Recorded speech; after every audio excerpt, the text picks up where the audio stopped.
All right, hello. This is Alexander Wales. What are we doing today? We're doing the exclusions document. Oh, these trucks go by. Okay. It's a nice, cool August day. This is basically edging into autumn now. I think I've seen the first trees starting to have a little bit of color change. Lovely day. So I might go for a hike and just do one of these instead of not. But exclusion we're doing is the do not exclusion zone. It is the it was force magic. I mean, it's still force magic. It's still gonna be like called force magic, but Star Wars themed.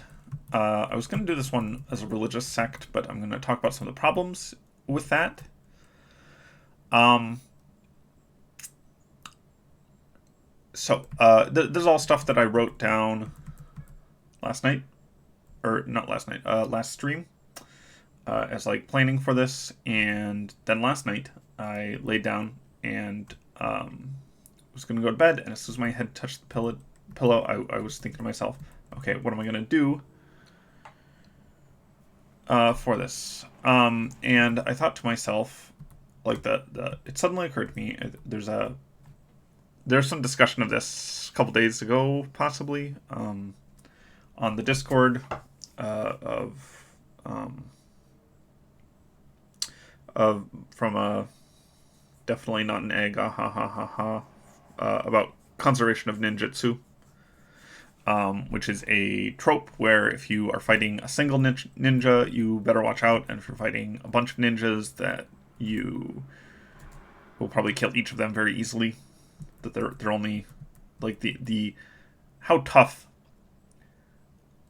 ninjas are depends on how many of them there are, rather than any other thing. And so I thought, especially for like a dueling ninjutsu thing, you could have light side, dark side ninjutsu, and then like one dark side ninjutsu or one dark side ninja could beat up like 100 light side ninjas if because of the way that their powers balance or whatever. And I thought that was interesting, so I came to write it down, and then I mistyped it as conversation of ninjutsu. And I was like, is that something? Investigate in the morning. So I typed that note for myself, and now I'm investigating in the morning, and I'm like, it's probably not something. It could be interesting under other circumstances. Um, it would be really great as a title for a story, I think, and just have ninjas talking to each other, and no ninja fighting. I could write a short with this title. I'm gonna leave this here. I think it's funny. I always try to pay attention to um, when I mistype something and it comes out with a totally weird and odd meaning, because I think sometimes there's something there, and you think about like what could that be, and it in some ways it's a form of idea generation and pun generation, because obviously that's a kind of a pun. And then how exclusion. I don't know. I don't know why I write dumb. Okay, and I think I do know why I write dumb. For when I'm making notes like this, is to make sure that I know that these are dumb things. That these are just like scrap ideas, and if I wrote them out formally, I think they would seem more formal. So we just say how exclusion. Which I think I'm going to get back to. Okay, the religious sect thing, I wanted to show this. This is I ran a D&D campaign called Altered Chorus, and it was based on a on QNTM's stuff, I guess. I guess it was based on fine structure, I believe. And I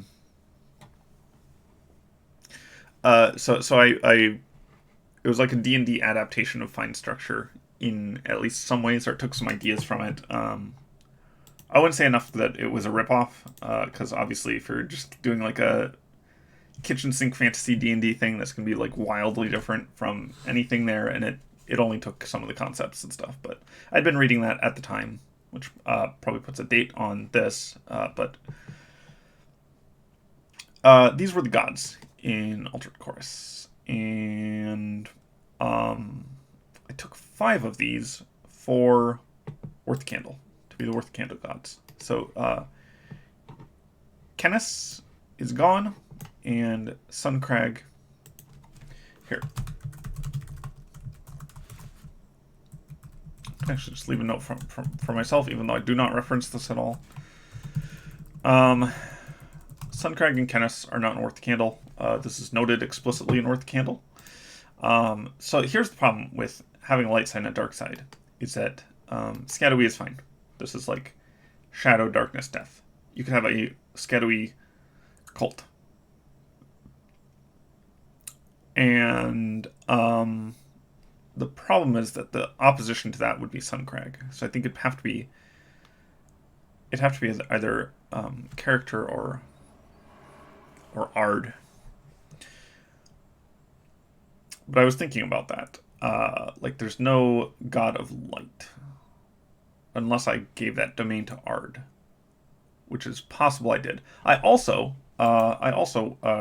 last night, before I went to bed, I was like, I should finish up that Gods chapter. And I opened it up, and I typed like one sentence, and I was like, man, I really just absolutely do not want to do this. It was like how the amount that I was revulsed by adding a chapter of world building was amazing. It was amazing how much I didn't want to do it. Okay, I've decided I'm gonna go with character for the opposite side cult.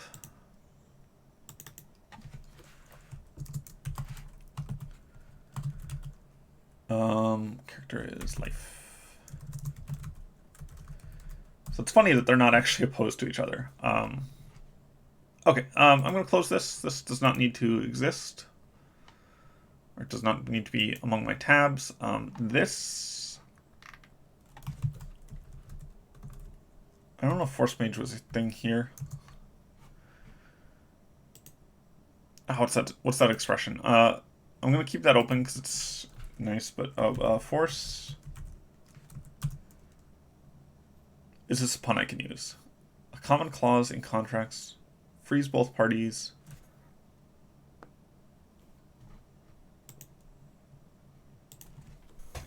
Is this a pun? It means overwhelming force, but... Oh, we have a disembig.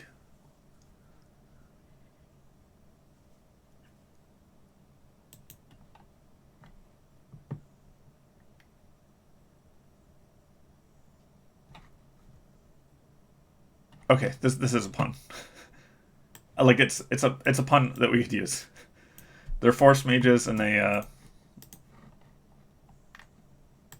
okay. There we go.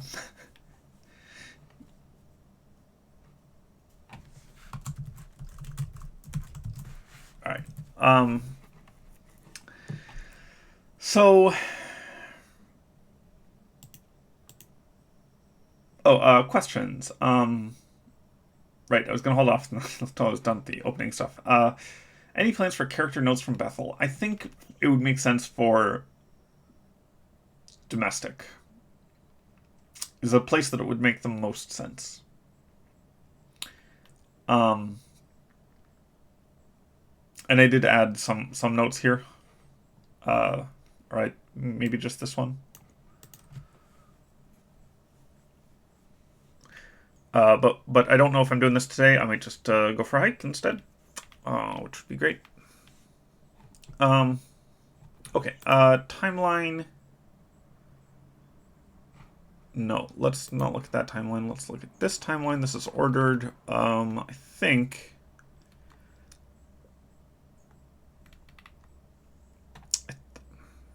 I need more. Oh, here. Let's actually. Force magic does not occur. Just force would give too many hits.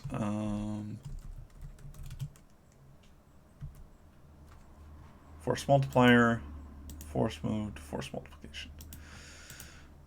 Okay, but there was something about ninjas, which was that there are no ninjas.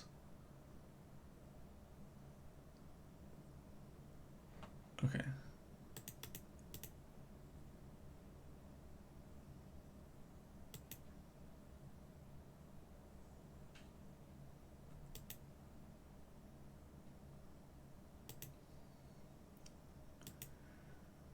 Mall ninja shit. Okay.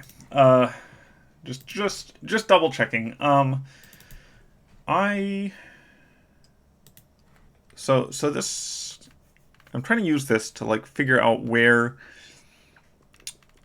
the exclusions aren't. I think that this is an internecine wars period. So we're gonna do like 87, and then we'll double check and make sure that 87 isn't taken. Like not that two exclusions can happen in the same year, but.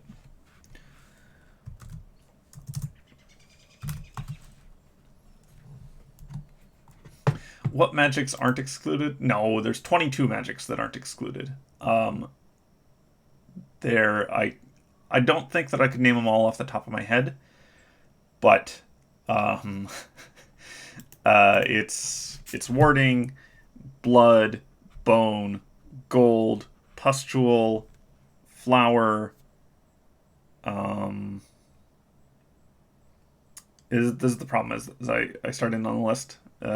Steel, star. There's a lot. There's 22. I cannot name them off the top of my head because of interesting features of the human brain, which is that we're super bad at longer lists. I think because of how like attention function works within the network of the brain. There's a fun game you can play if you're American. I mean, even if you're not American, you know the United States pretty well, but if you're American, you probably know the names of all 50 states. You never hear the name of a state, and you're like, I've never heard of that state before, right? Someone says Delaware, and you're like, Delaware? I've never heard of Delaware.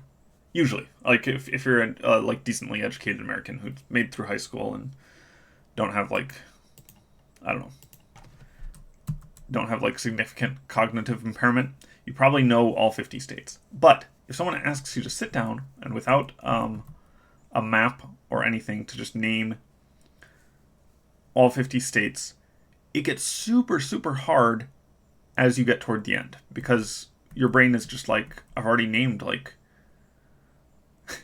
yeah, you use a map in your mind is the best way to do it. But it was a fun game that I played with my sisters. We had a lot of road trips.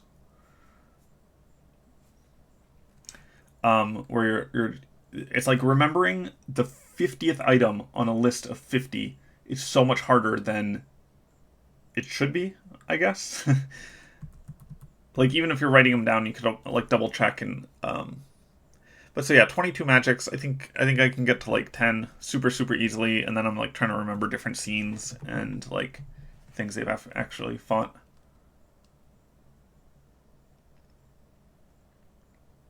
Yes, I did have a plan for a year of 3 exclusions on the sheet.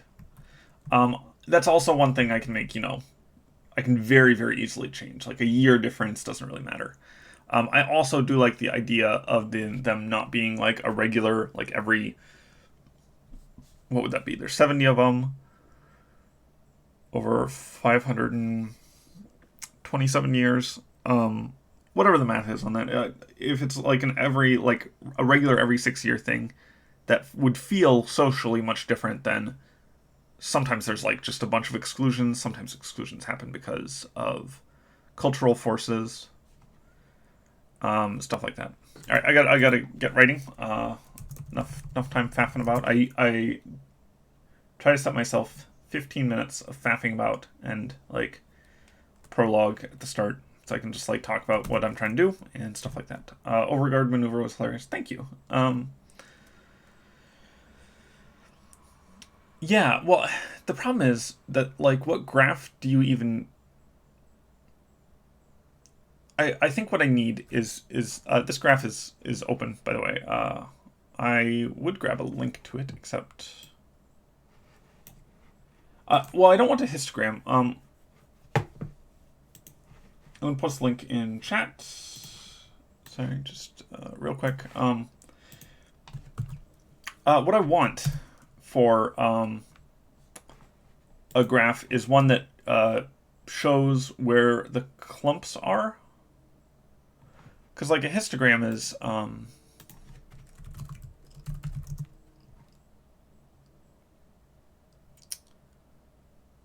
want something that has like curves or like smoothing, so that when something like, because a histogram, like a normal histogram, I would have just like the bar go up at different dates, and then you'd have like, that wouldn't be super helpful. But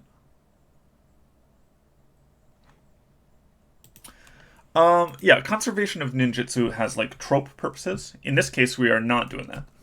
We are doing it as a fact of the world, which people exploit.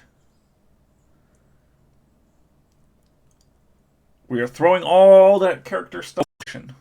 Yes. I apparently do not know the difference between those two words, which is how I made that mistake last night.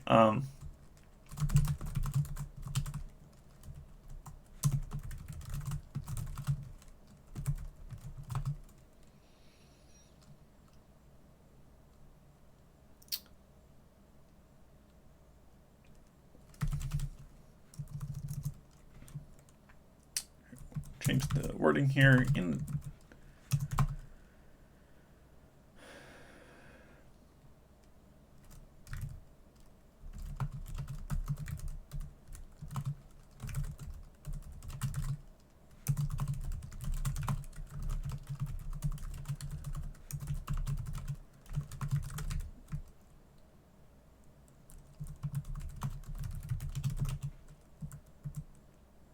I think that's what we're going for.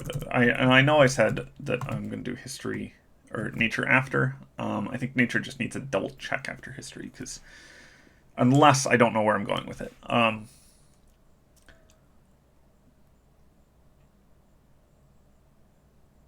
No, I think the graph just needs to have some kind of like a histogram with smoothing on it. I don't know how to do that in Excel.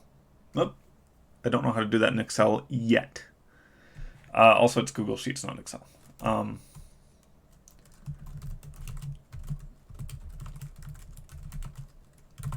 not going to say it was unique, because I don't know if it was unique.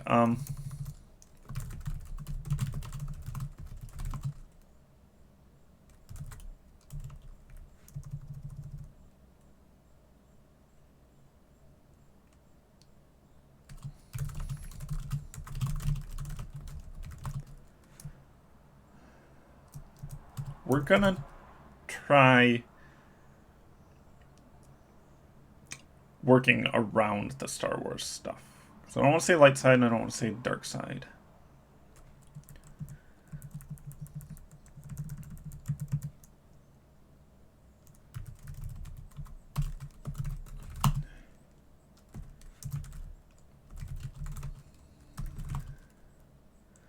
Shadow and Life lines up more, or it lines up better with the gods. So we are going to make this a religious or quasi-religious thing.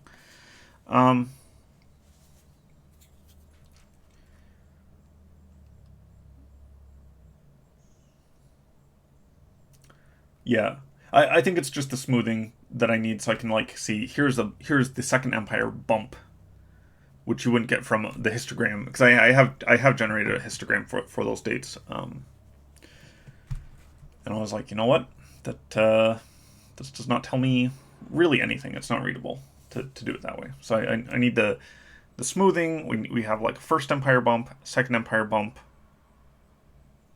I want to be bumpy to like show where certain periods and certain events and stuff were.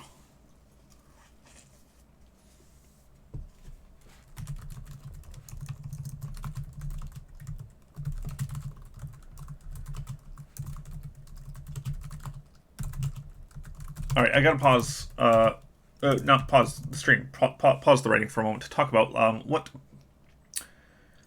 Okay, so the interesting thing to me is you have these two sides, and the stronger, the more people a side has, the stronger the individual. There's like this back and forth balance between these two sides, and they know that.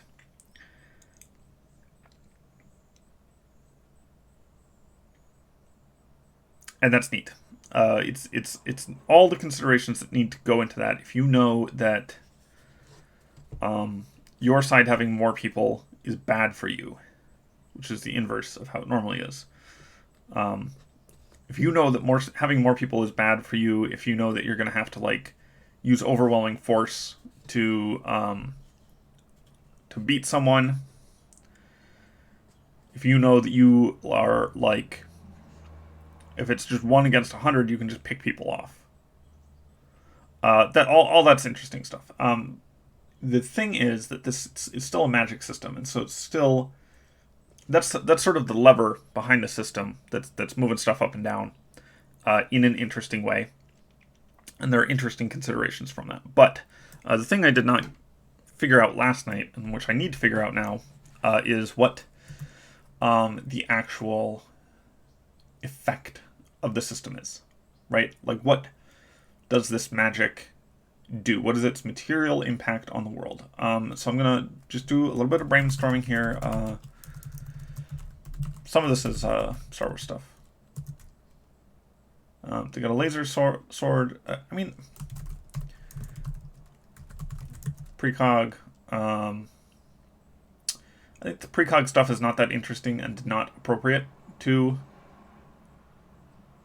As a power, it's not appropriate to Star Wars. You are allowed to talk about fan fictions. I should warn you, I don't really read fanfic of my stuff, mostly because I don't know. I feel like I don't get much out of it. It's hard for me to read fanfic as a reader, not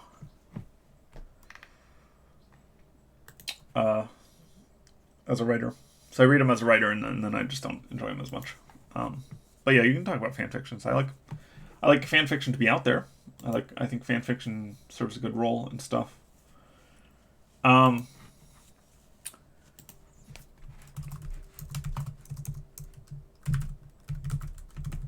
Telekinesis, speed, like it's definitely not going to be speed. It's definitely not going to be telekinesis.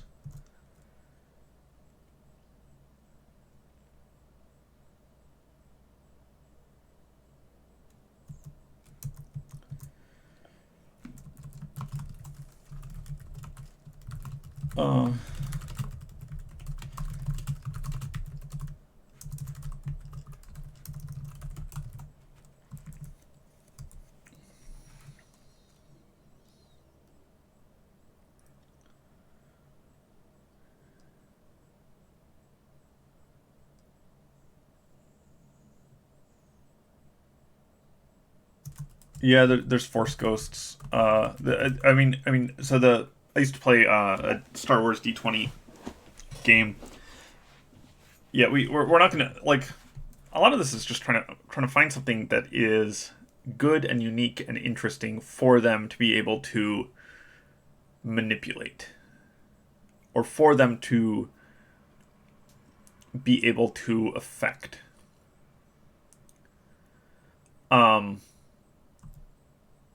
Which is hard in Worth the Candle. In our, because there's like 22 extant magics, and then there are, I guess, probably 60 or so.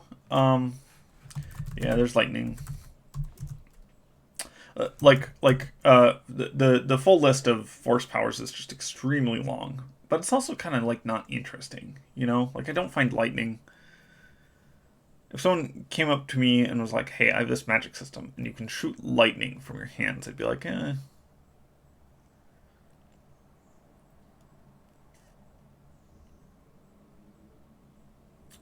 Like what? Yeah, there's lots of weird force powers.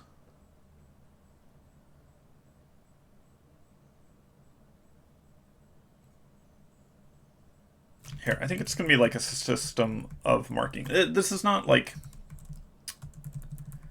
this is not aping Star Wars at all, but like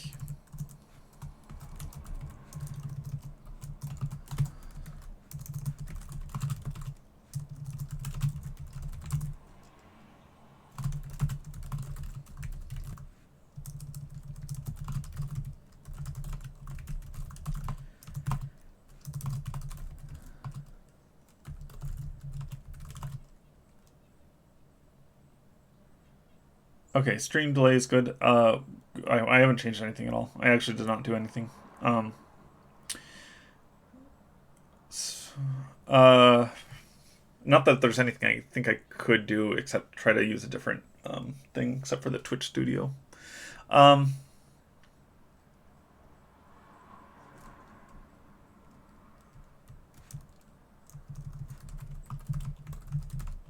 no, I don't think they're going to be teleporters. But I like a system of marks, like a.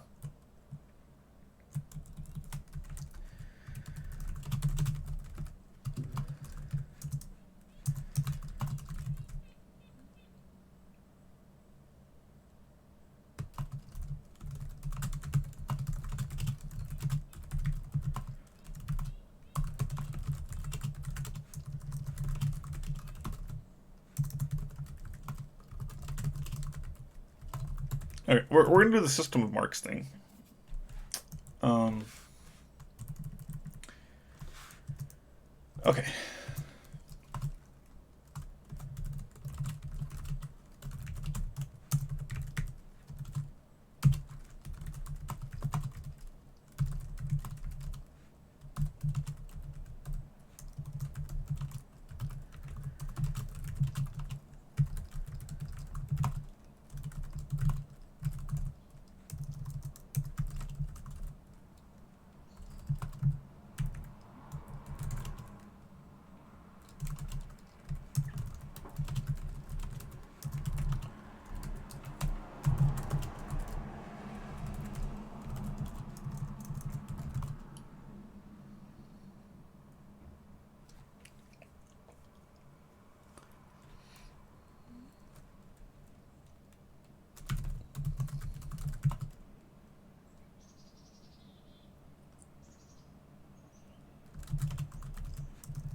Mark Hamill reference. It's not, but that is funny. um,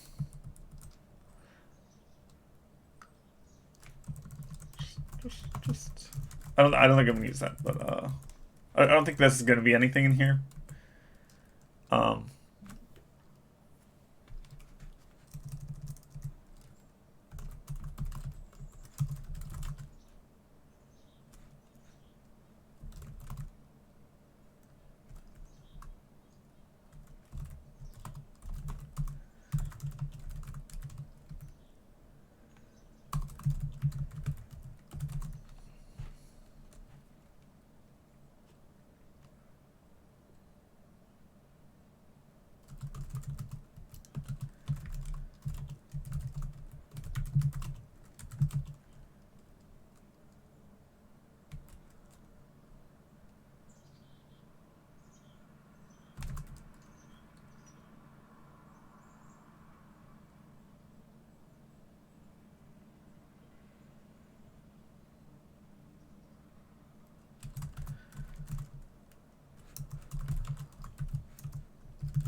say two opposing force.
Instinctive, instinctual. Well, okay, sorry.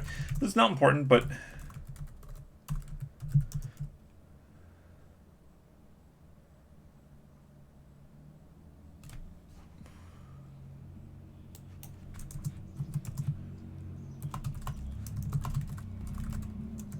what is the difference between these words?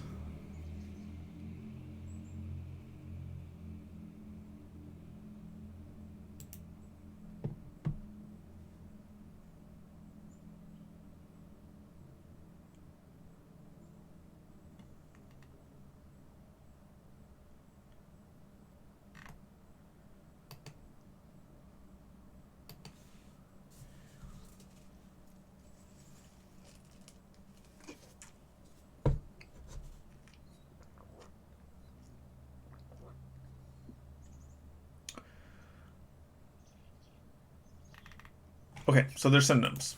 So this is one of the things I hate about grammar check. I like the word instinctual, you know? And, like, why should I change it if they mean the same thing? Okay, sorry about that. I was just, like... Part of writing is you find out what you don't know. Sometimes in terms of words, sometimes in terms of you get to a concept, and you're, like, trying to figure out that concept, and you're like, oh, I actually do not know why ocean currents are the way they are. And then you spend half an hour looking it up. I will not do that on stream, but I will look up the difference between instinctive and instinctual, which apparently there's not. There is some intelligence to the magic, yes.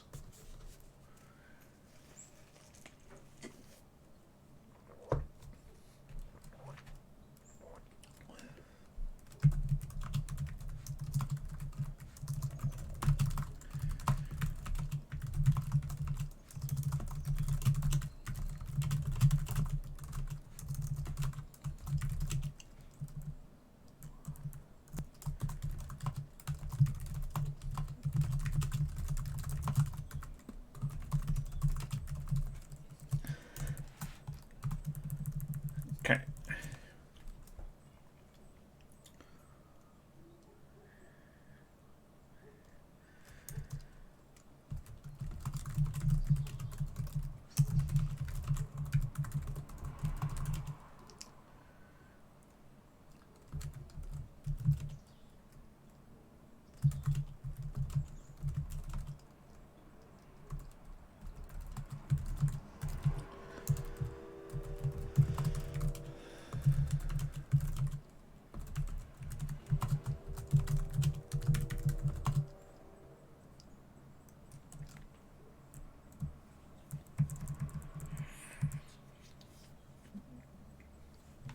Yeah, I do need to check the Star War.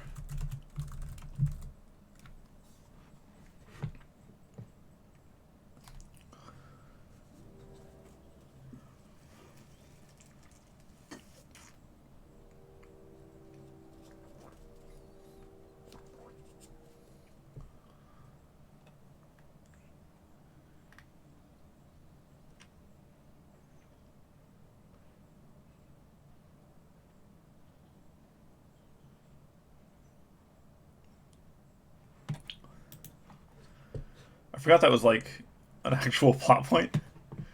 Oh, I got some pings. Just 1 sec.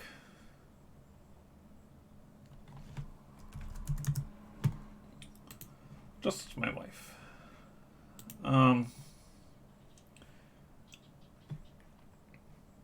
Okay.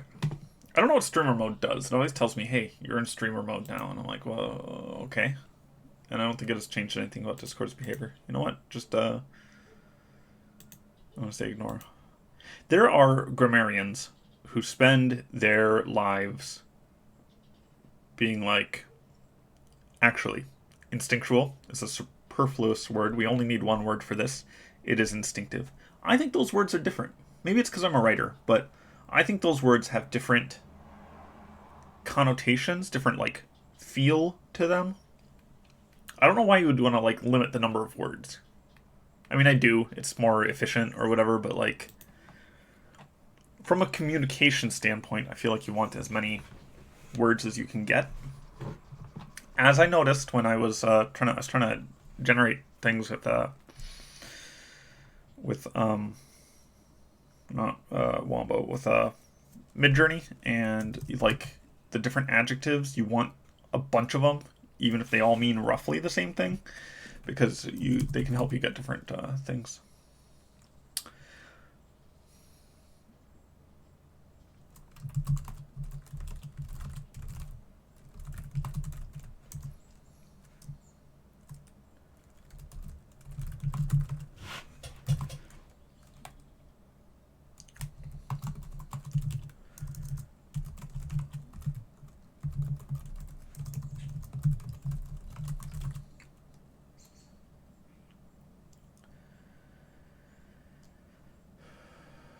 Yeah, to avoid repeating words a bunch is that's like a big thing that takes me out of writing, and that I really try to avoid, and don't always.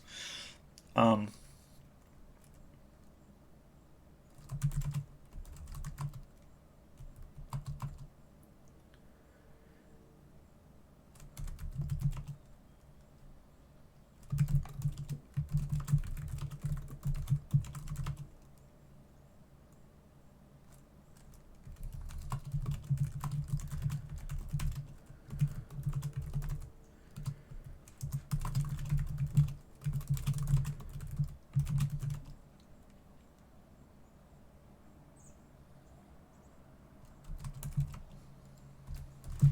we're going to say a few weeks instead of instantly to avoid that problem. It's not really a problem. It's just, you're one guy going up against 100 guys, and you like kill 5 of them, and then suddenly everyone's much more powerful.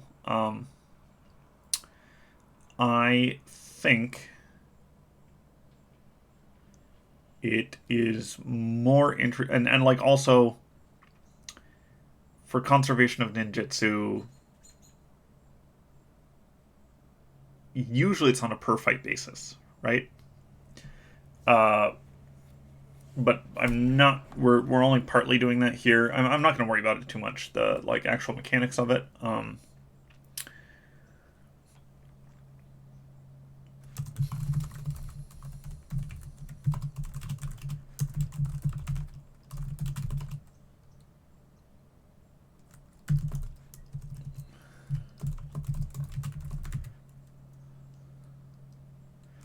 This is like super clunky.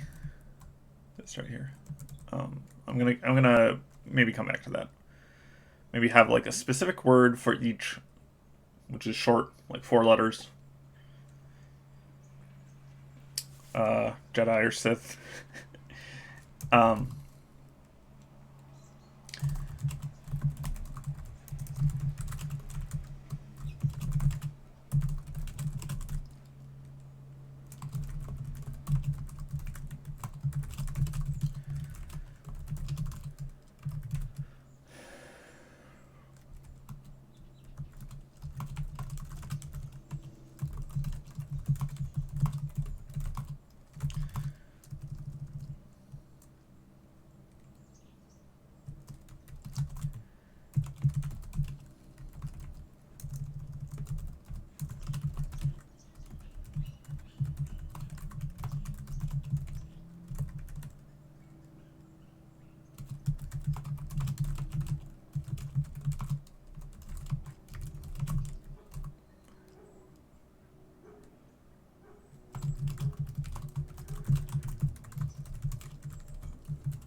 Okay, so that's the Uther story. Um,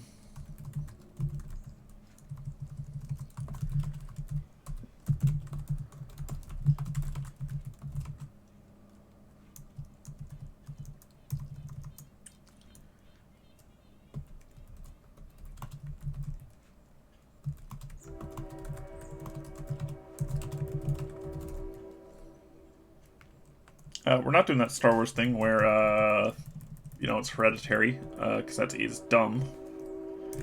It's not. It's not dumb, but it's like it is pretty dumb. It makes it much less interesting than if these are just random people, but it's necessary for spoilers, I guess. But for Luke Skywalker to be Darth Vader's son, it is necessary that it's not necessary that it's hereditary. It makes a lot more sense if it's hereditary rather than just the will of the Force, I guess. But no, I think if in Star Wars, if Jedi and Sith came from all walks of life, could come from literally anywhere, and you could not predict it through genetics. That makes for more interesting stories, because like the hereditary bloodline stuff is really really played out.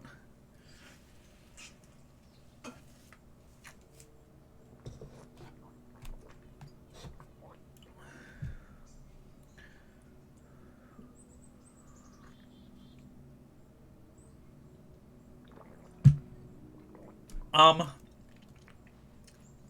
well, they wouldn't. This is a mechanics question, but I think that if there were only three light side and one dark side, then the three could potentially beat the one.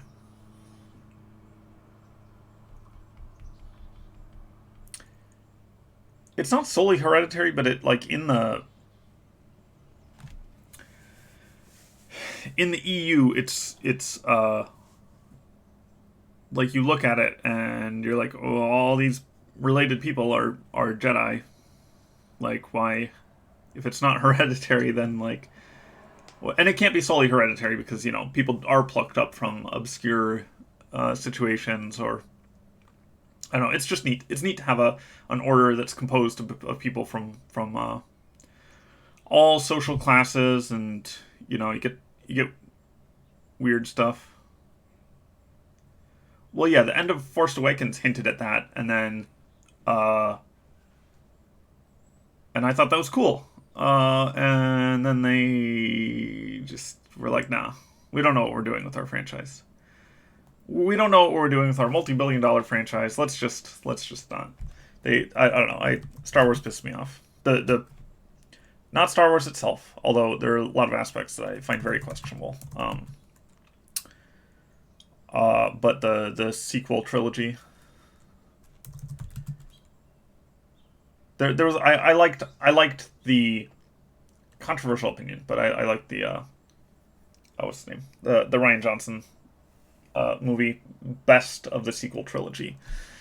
But I thought it was made retroactively worse by the movie that came after it. Because I thought there was stuff that was there. I mean, there's loads of changes I'd make to it, but movie making's hard, and he wasn't set up the best for it. And but there's a lot of stuff I like. Yeah, it's all about the Palpatine bloodline. It's all about the Skywalker bloodline. It's I don't know.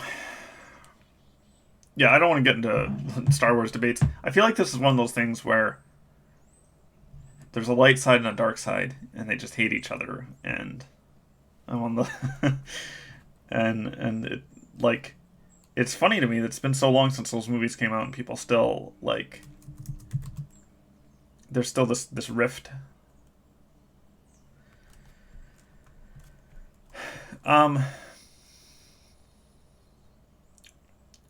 To the question of is it all consuming? It's not all consuming. No. Um.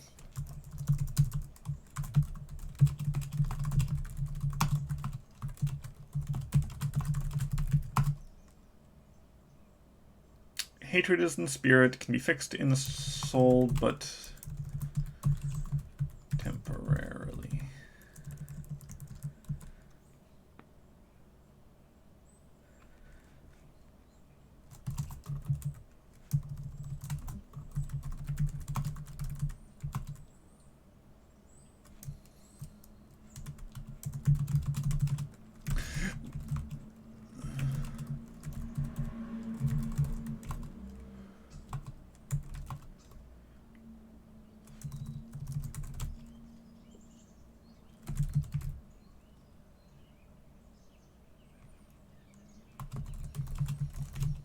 And I can't just say shadow mages because there's already a shadow magic, which is by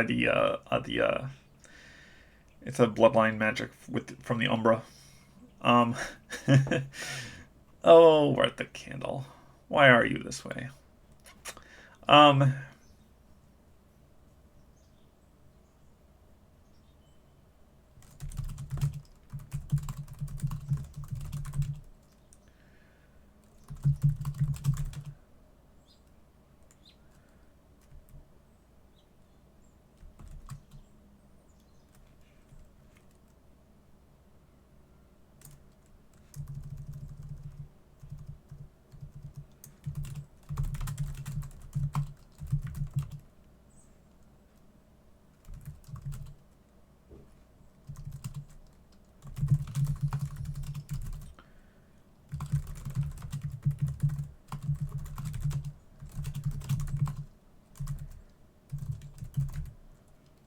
Penumbral, yeah.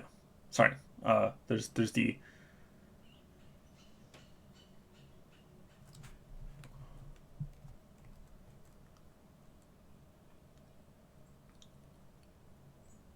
yeah. Okay, I will change that now because it's like irritating me.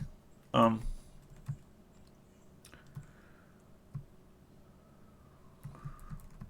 we're gonna get back to this marks thing. We are.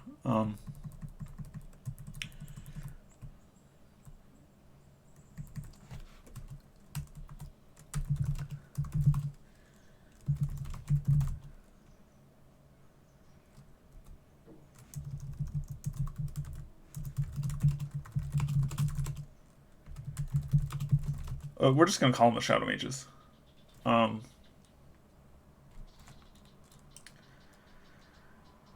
Smoke does.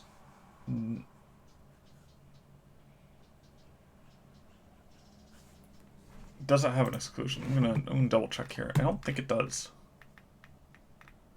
No.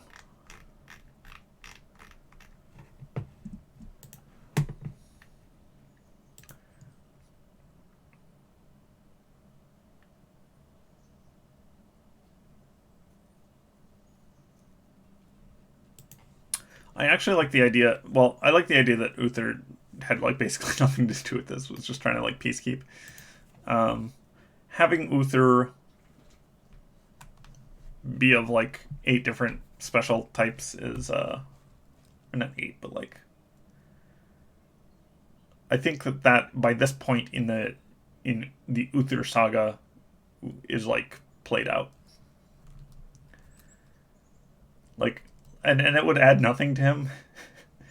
It's like, hey, we know you're like already a master of like 3 magics and you were born to like nobility, but also you're part of this super secret thing.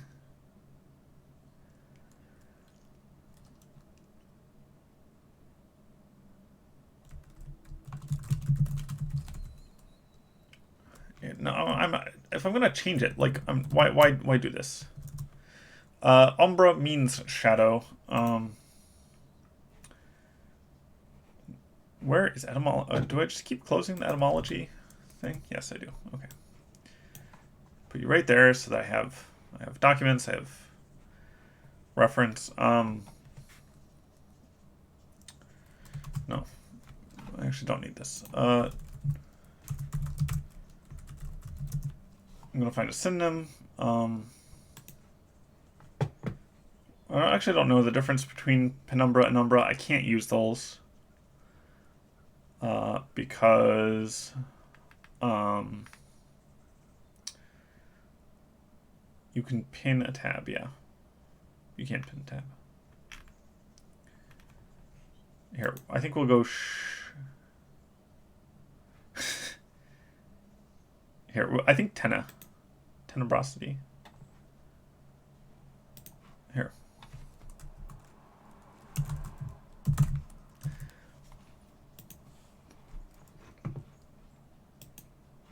And then what's the other god's name? We'll just take that, Carrick. So we'll just say we just want to take like bits of words. This is a cheap and easy way to do it. It is very in character for Worth the Candle. I'd probably try harder with other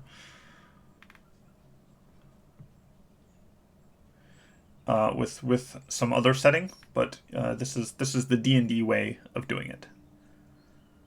Tenna and the Vita.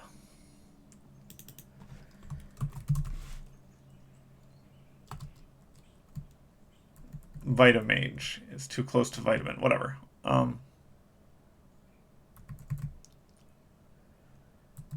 then we just...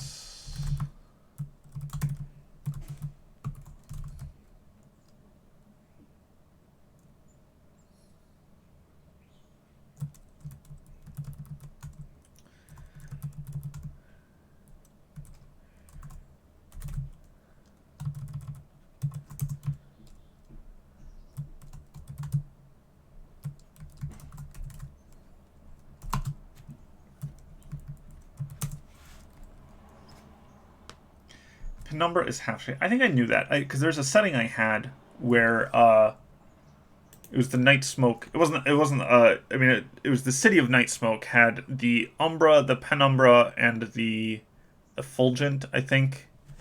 I just could not remember for the life of me.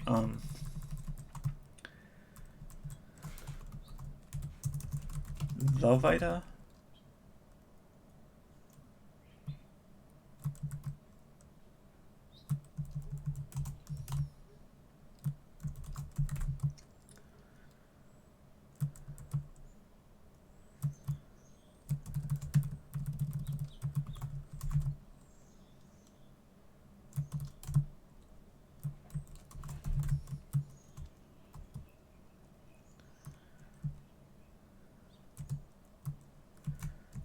This sentence sucks.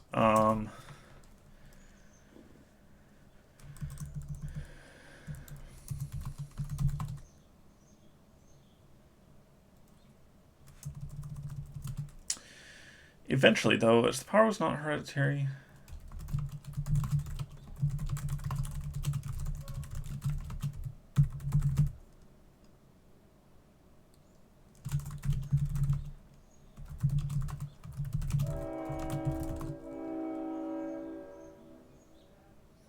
Readers in your area was quite depressing.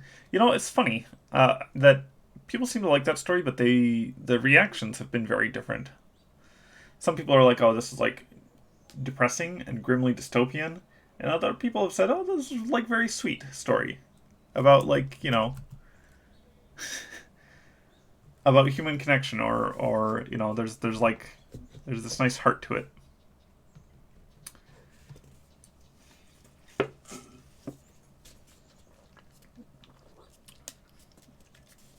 I think I did want some ambiguity about like whether he actually thinks that it's good.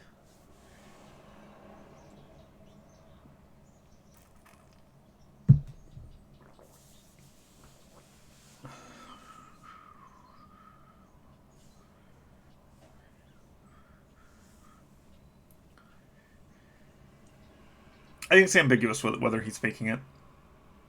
I was trying to work on a novel length treatment of that story. Like the story's 3,000 words, so it'd need to be like 20 times longer at least, probably like 30 times longer to be a novel.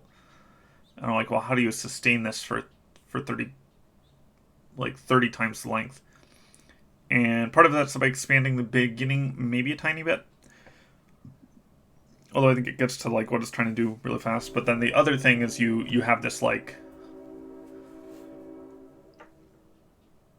I think you have like 3 chapters of her like writing and seeking this guy out and having him read it and how that feels to her, and then these questions of like, is it authentic and how can she ever tell if it's authentic? And she knows that there's this incentive for him to not be authentic, and she like knows that he must be doing this with other readers, and is he telling them the same things and stuff like that. So you could do that for a couple chapters before it like needs to escalate or it needs to run its course. I don't know. There would be a way to turn that into a full novel, which I was debating, but I got so many other things to work on.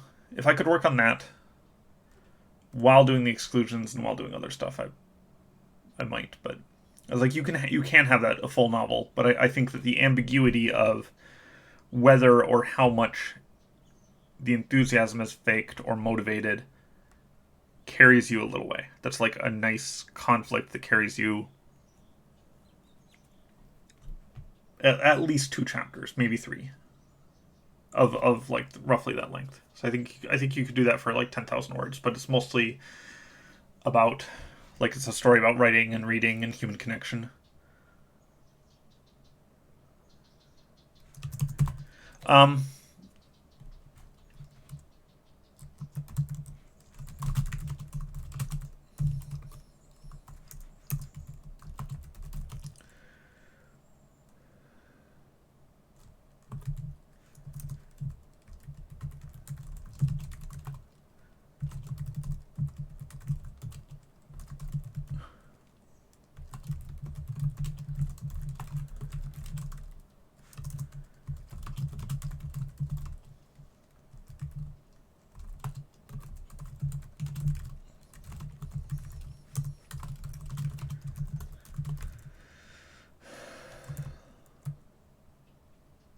possible large, no.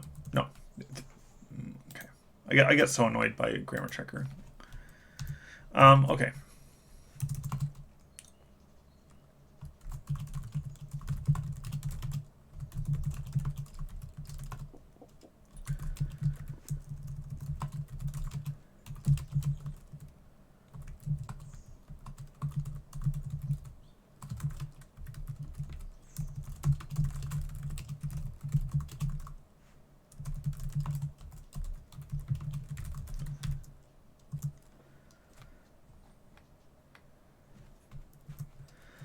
But yeah, eager readers in your area. I think it turned out well. I don't know that a full novel would need to resolve the question of um, Rajet or Rajet, if he's French. The name was taken from Rajet's Thesaurus, which I believe is pronounced Rajet, but I actually don't know. Um, but yeah, a full novel would need to resolve the question. No, a full novel would need to get his POV on paid reading and what that is like for him doing this performance, but it's also like he actually is also actually reading. He's and engaging with the work and uh, giving feedback, and what it's like to give feedback, and what it's like to just read something you're not super engaged with and like try to engage with it anyway and stuff like that. It would need his perspective in it, which I think would strip out the ambiguity, obviously. But I was thinking about the novel treatment, and I put a bunch of ideas the into chat on Discord for what I would do if I were writing a novel. Like, I would incorporate as many of those as I could. Um,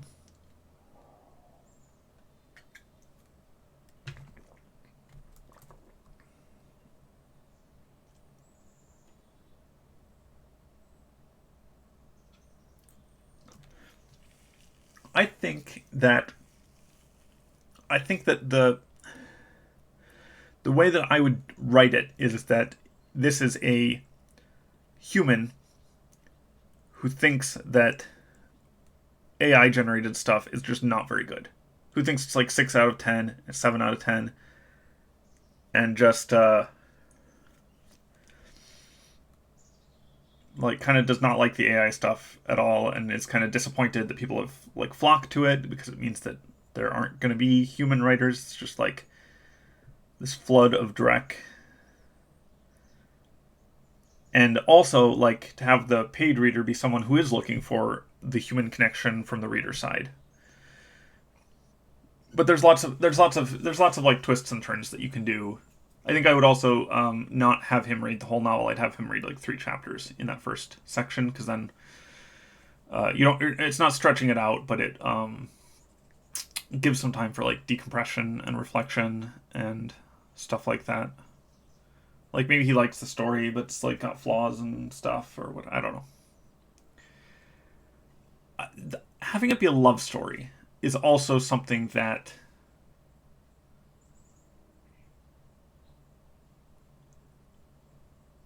I think is like it's not suggested in the text. Someone said there's something very erotic about how the like her watching him read scene is read, but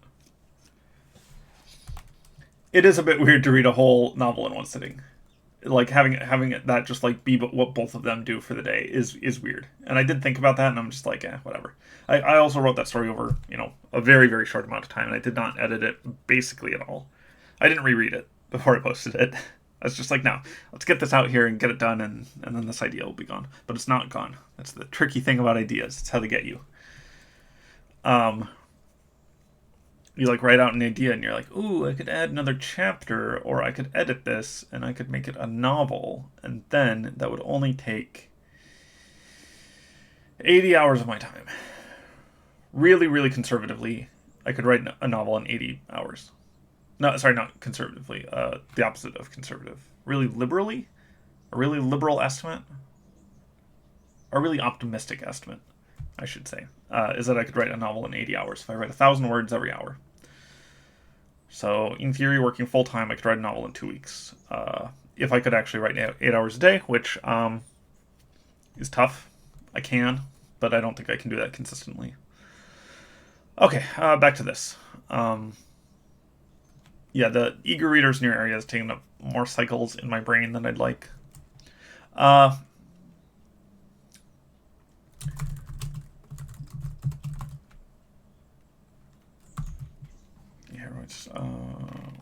yeah, 81 FE, that is fine. I'm going to add the 87 in now while I see it. And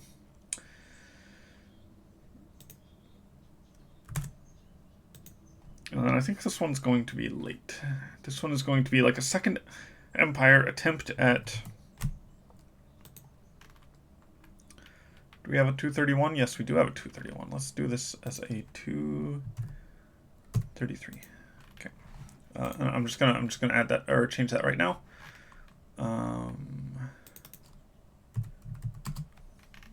Okay. I still don't know if I'm doing that today.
Another ping.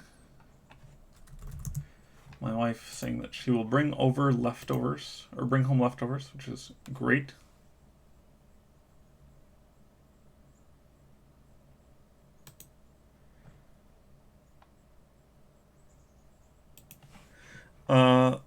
Okay, nothing but their history of violence to motivate them.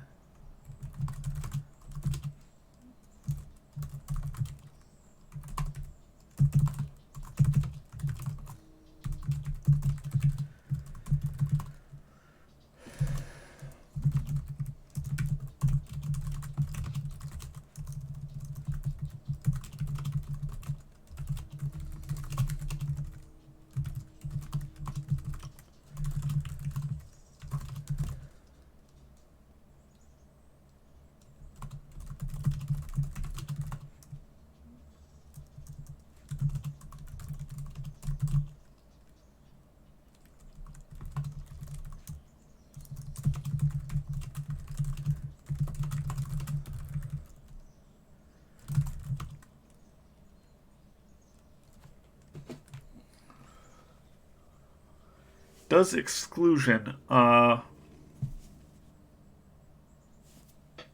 gonna say no. I don't know. That's one of those questions where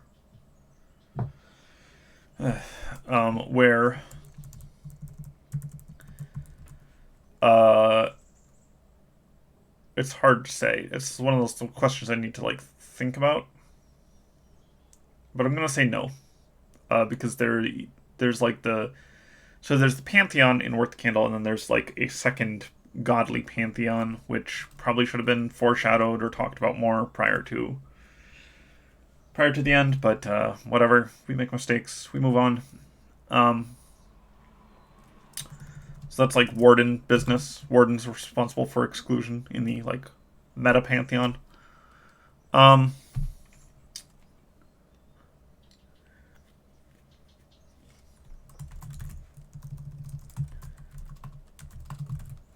I did roll for gender here.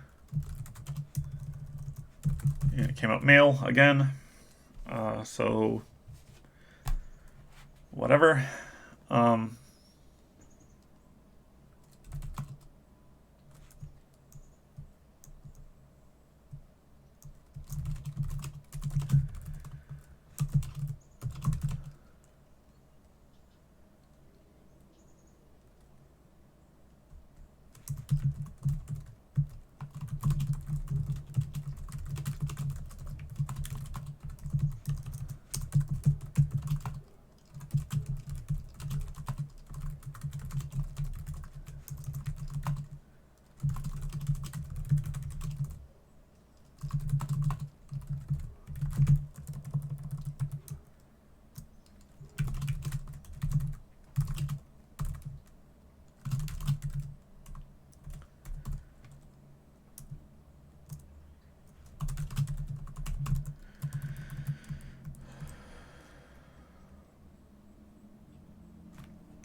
it is hilarious. Yeah. Like,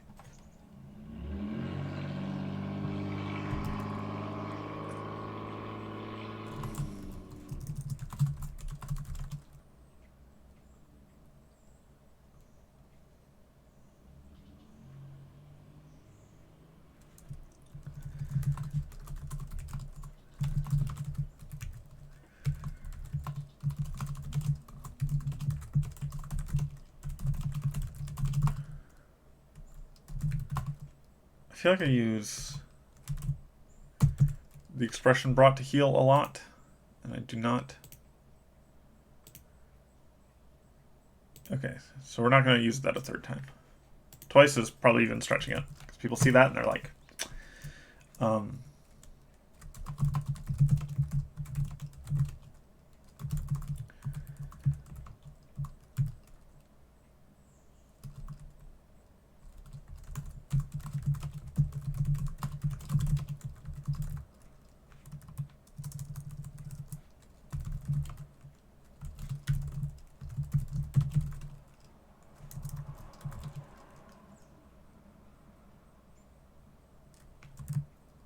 Census, thank you. Contribute to the safety and security of the world as peacekeepers.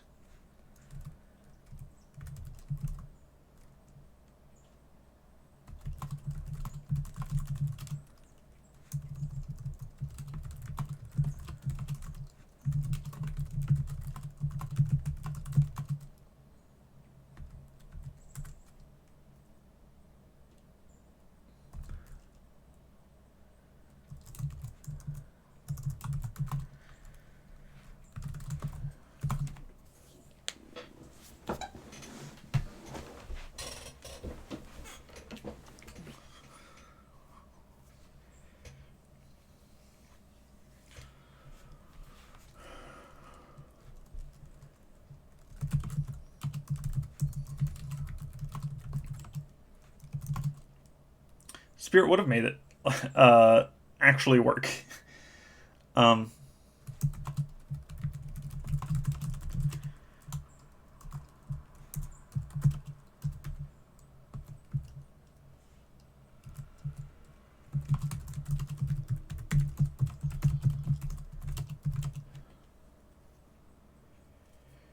The idea is that the soul mages did not enslave them. The soul mage is just that this is voluntary, or largely voluntary.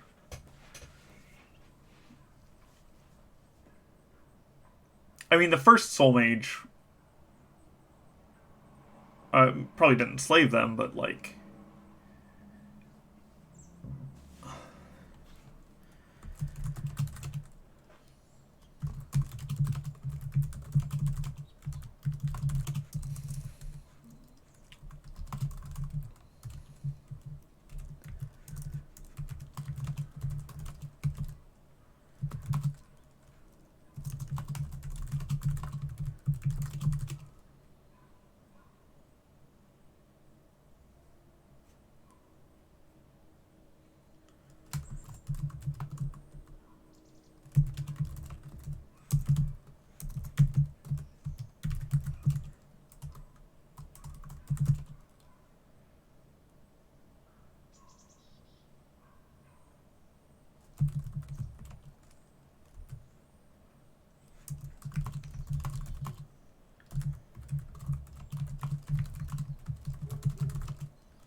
it would be easy. This is in the 80s. Or this is before the Second Empire. Second Empire definitely, possibly would have done it. But like, if you're a soul mage, I mean, yeah, enslaving people is easy. Like, I think that's one of the funny things about soul magic is that so many people are like, yeah, I would just enslave everyone, and I'm like, maybe you're telling on yourself a little bit there, uh, or like maybe that's your view of how people are or your view of the world, but I personally don't believe I would enslave people. um, it's like a Second Empire thing, though, right? Like the Second Empire is evil, but some of the impulses of the Second Empire are meant to be, if not sympathetic, then at least like understandable. Second Empire would have totally done that. Um, to just like enslave people, especially if you have to update them like once a day, any way to keep them from uh, this anger or compulsion or whatever.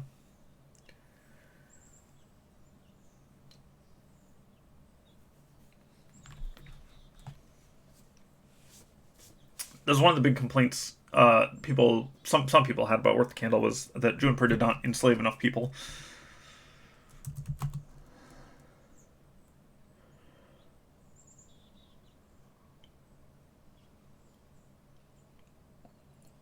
Which I get, I guess, but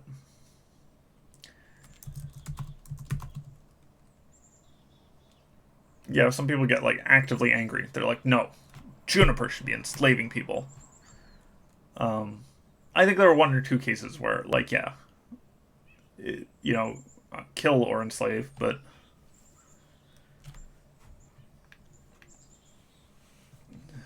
and he does do it twice. But it was something I felt like I heard a lot. Sometimes I just kind of, as nervous habit, just add more blank lines between this and my like notes section.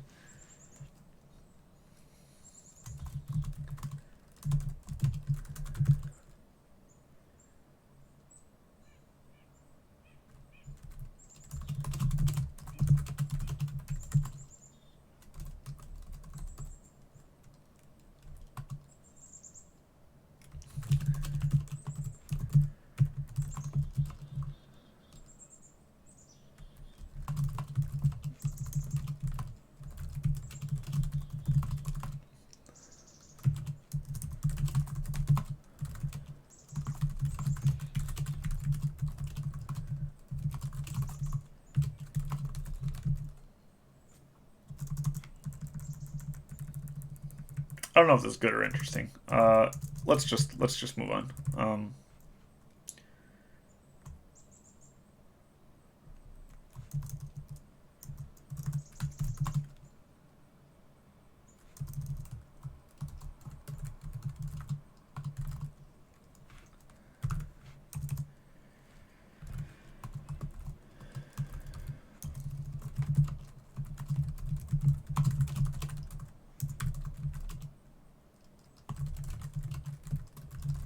Doing that unclear cause thing again, but I think it needs to be done here.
Call swap.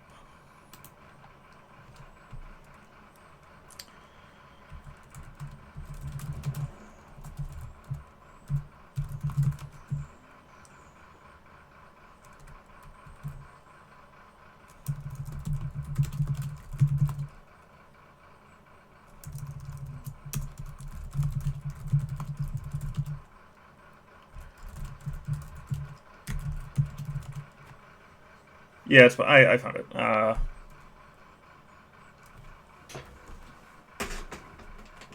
Close my window. There's some giant diesel things.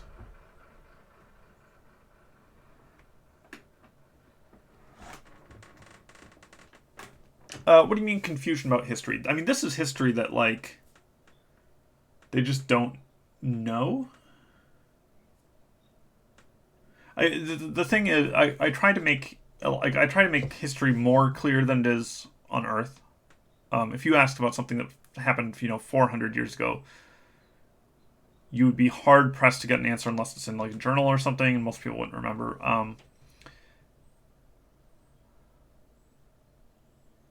But like if you're living in, let's say that it's like 1600, and you're living in London, you don't know really like about anything that's happening. Like, how much do you know about what's happening in? I was gonna say the Ottoman Empire. I don't remember when the Ottoman. Sorry, I'm gonna look it up. Ottoman Empire dated from. Okay, so yes, like if you're living in London, how much do you know about what's happening in the Ottoman Empire? Right. That's most of it. So if you say, um, the ultimate cause is unclear, it doesn't matter if they're elves or whatever who were around at the time. Like there's still confusion then, and part of that is because there's no like global information network. I mean, even with our global information network, if you ask me about stuff that's happening, um, stuff that's happening in China or stuff that's happening in Japan, like, do I know any of that stuff? It's hard for me to figure out, and I'm even if I was like alive during that, and even if I saw something about it, I probably wouldn't remember. So that's most of what when we say in this doc that things are unclear, like a cause is unclear. It's not, you know, people died out and now we don't remember. It's more that our sources just like didn't know, or it wasn't even known at the time. Um,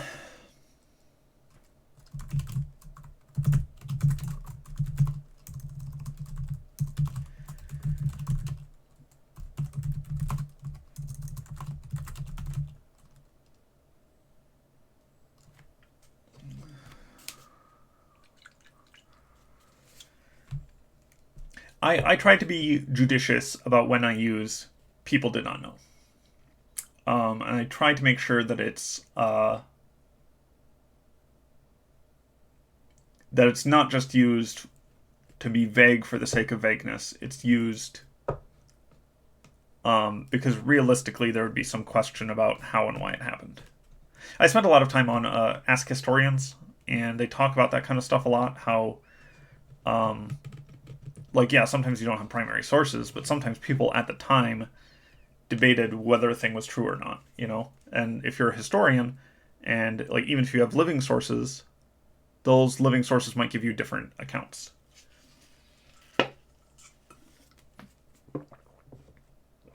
Or maybe they have like their own theory that they're giving you or whatever. Um,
going to remove all of this.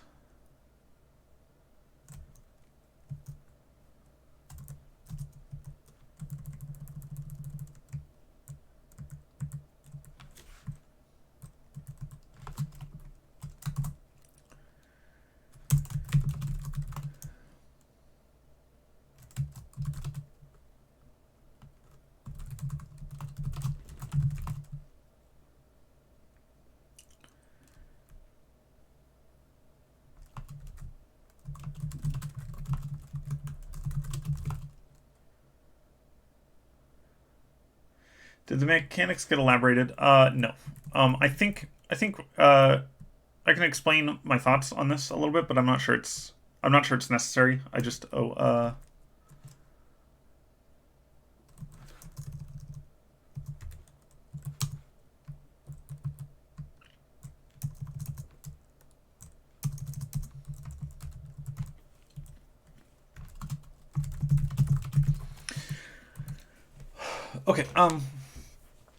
The idea with the marks is like, let's say you're a force mage and you're relatively low power, and so you have one mark to give, and there's some definition of object that works for this, right? So you mark a rock. Wouldn't there be a population exodus? I'm going to get to that. So force magic. So let's say you mark a rock. You have precognition, minor precognition for that rock. You have telekinesis for that rock. There's like a couple different ways that rock is now your rock, and you can use it, and you can use it in battle. And the more powerful you are, the more marks you have available to you, and the stronger those marks are, and like the bigger objects you can manipulate with them. They have like more power and stuff. You can use telekinesis to throw your rock farther. You can precog farther in the future. So a traditional like 2-mark force mage would mark himself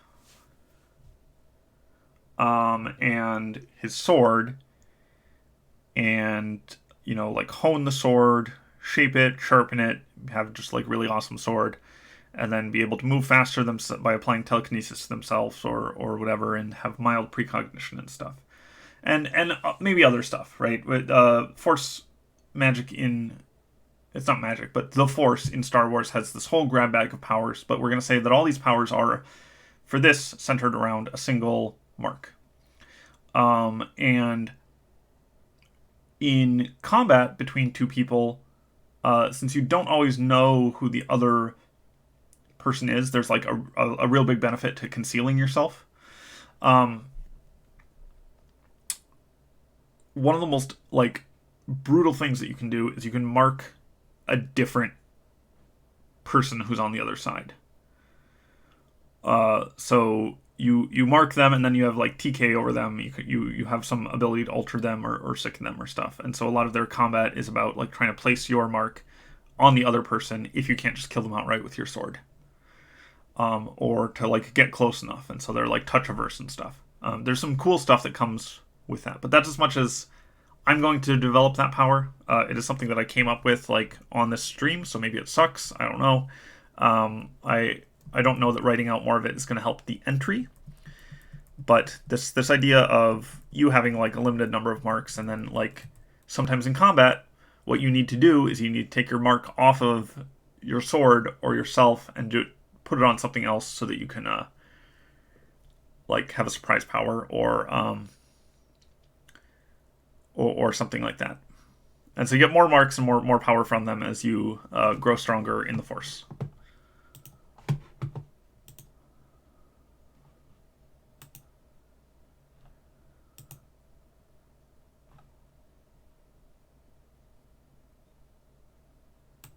Okay.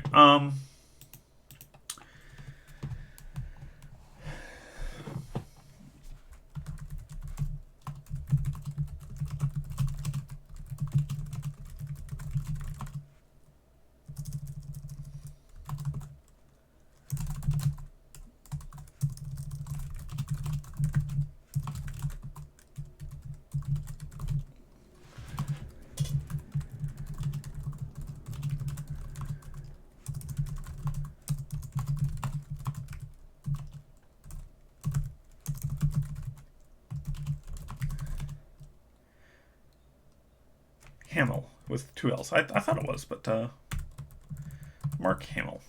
Ham mill means hamlet with a mill by it. I love English last names because they're always so like obvious. I assume that's English anyway.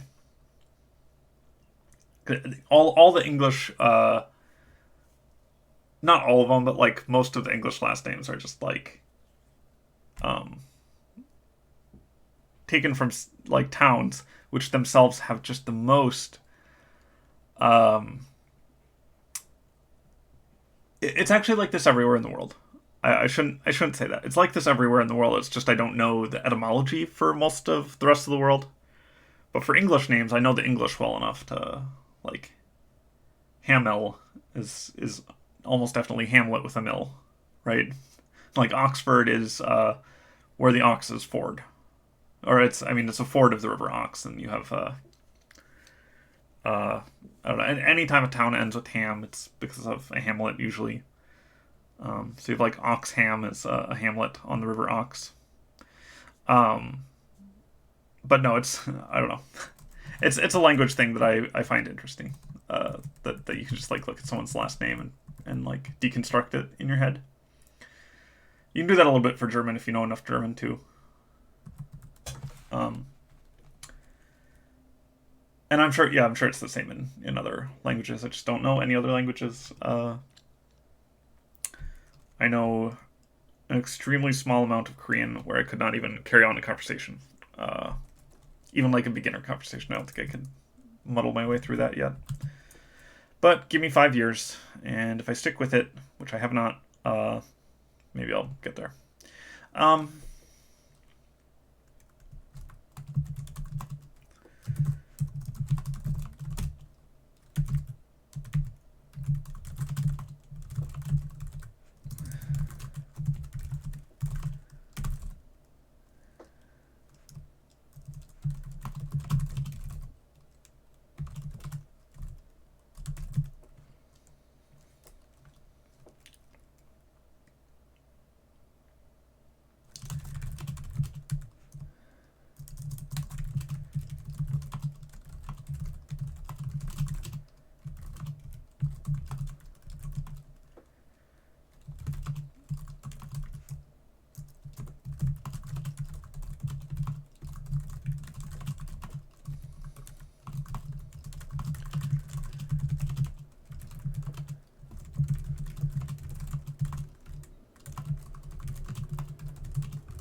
Okay, so what haven't we done here?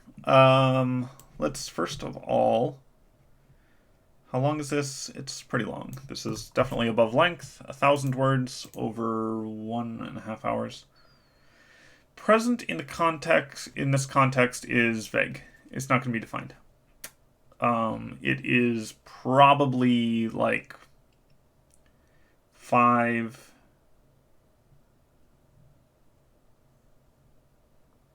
I'm trying to think, 536 or something like that. There is no mention of that. That is more apt for a note, but I don't...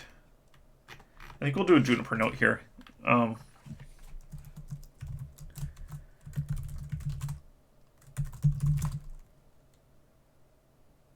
Well, does this improve this?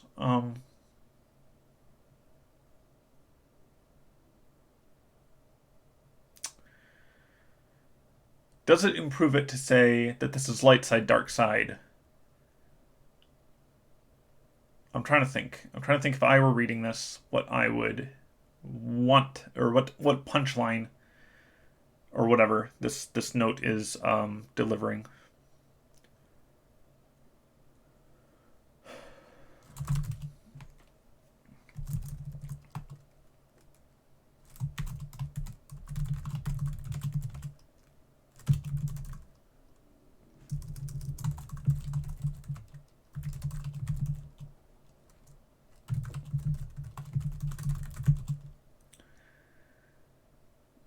I don't hit the religion thing very hard.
This is Juniper patting himself on the back.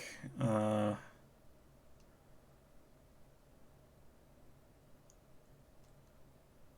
I think I'm going to leave this out. I don't like this. I don't like this, I'm going to move on. Sometimes you write something and you're like, does this add anything? And I think it kind of doesn't. I think it also doesn't expand on... I don't know. I'm not sure I'm happy with this entry. So I'm going to move on, and I'm going to come back to it later.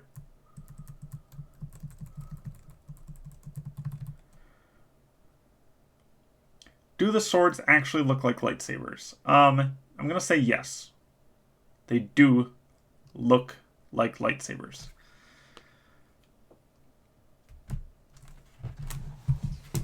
That's if it's a grab bag power that's just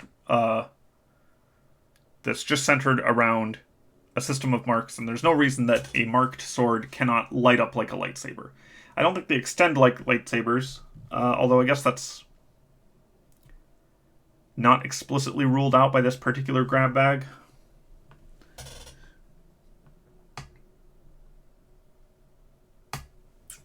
But yeah, cutting room floor for that one. We're going to call this the chaise. Did I do chaise? Yes, I did. I must have.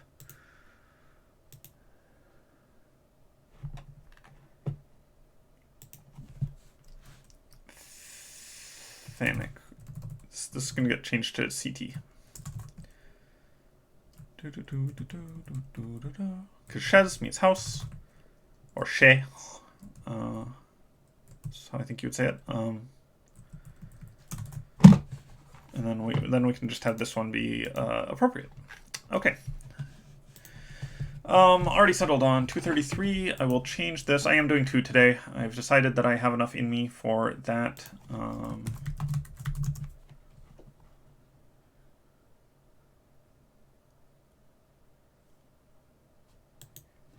Yeah, the Winchester Mystery House has an interesting...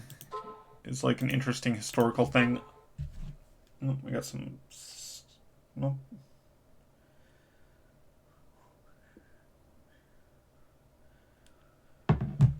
The Winchester Mystery House, basically there was someone who had a mental illness. She didn't invent the the Winchester rifle, but she was like heir to the fortune, and kept building this house. Yes, to confuse the ghosts. Had a lot of idiosyncrasies. I think this was just mental illness, but it's hard to say. I've been to San Francisco twice, which is you're not too far from the Winchester Mystery House. There, I went to San Francisco on my honeymoon, and then I went again for just for fun a couple years later, 5 years later. And we never got to see the Winchester Mystery House, which is probably why I'll go back to San Francisco. I liked San Francisco a lot. At the time, this was, I got married. My wife and I have been married 10 years. So I went 10 years ago.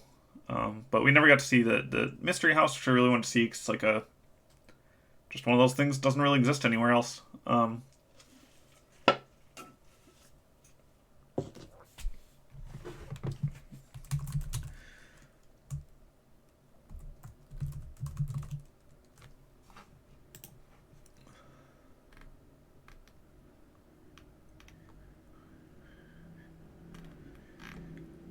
And Ted. Yeah.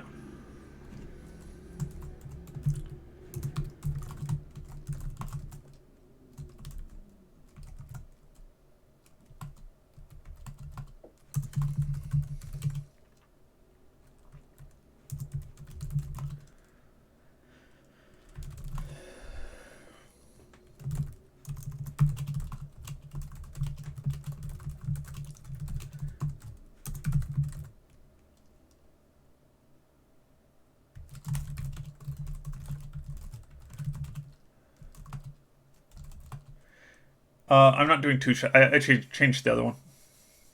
The Thanic exclusion zone is CTEZ now, and I changed it because this one's a pun. Also, I'm not explaining why that's the abbreviation. This just strikes me as really funny. I don't know, like it's not the abbreviation at all. Maybe there's like a different language or something. But this document is not going to explain why it is called that.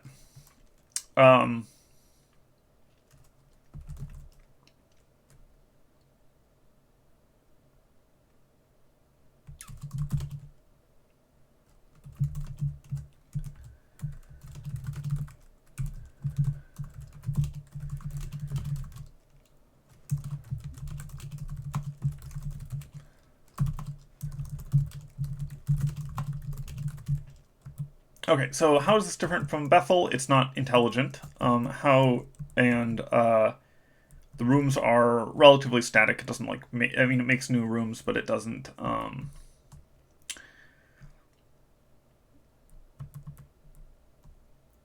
It doesn't change existing rooms.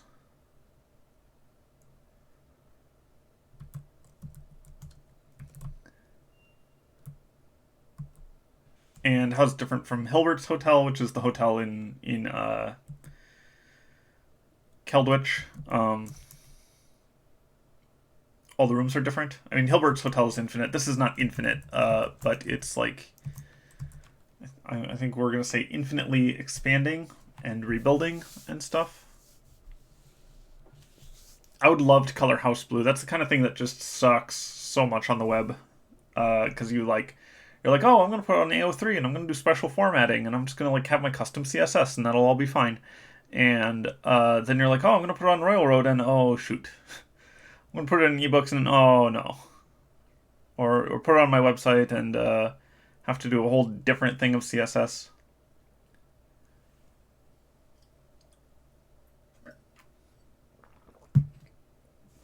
Yes, the creepy house exclusion zone. That's I'm not gonna put that in, but that's good. Okay.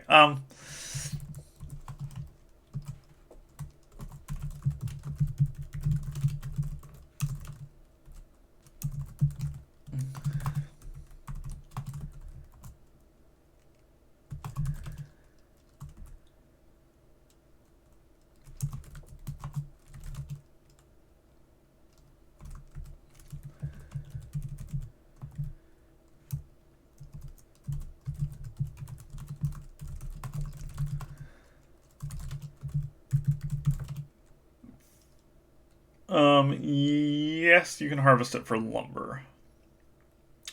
I This is one of the big things that I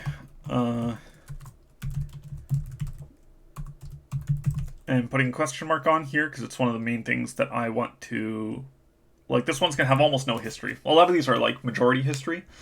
This one's gonna have almost no history, and then we're gonna go hard on features and hopefully get something good from that.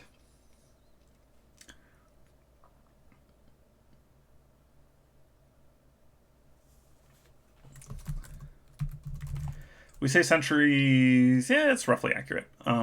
It's a little less than 3 centuries to the start of the story, but this document is a little bit after that. So whatever. We're gonna say that's fine.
Okay, I'm gonna take a bio break real quick, and I will be thinking a little bit, and I think this is all gonna be features. I think that's fine. I think that's a nice mix.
All right, when was it excluded? I think 233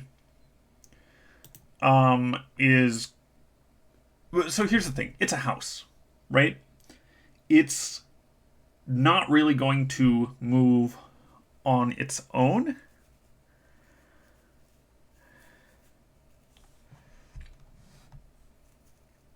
So, like, it being excluded, how would you know? I can put an, here. We'll put an asterisk. It's the second time I've used the asterisk method. And maybe that should apply to others. Maybe this should just be approximately, but no. Yeah, okay.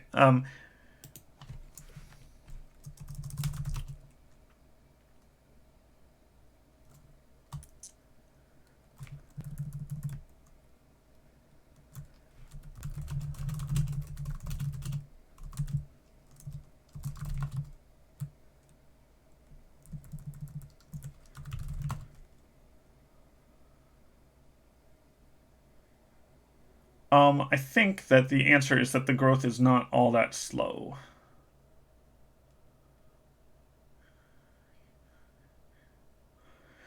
The house does from all architectural and technological styles. Winchester Mystery House does not. Um,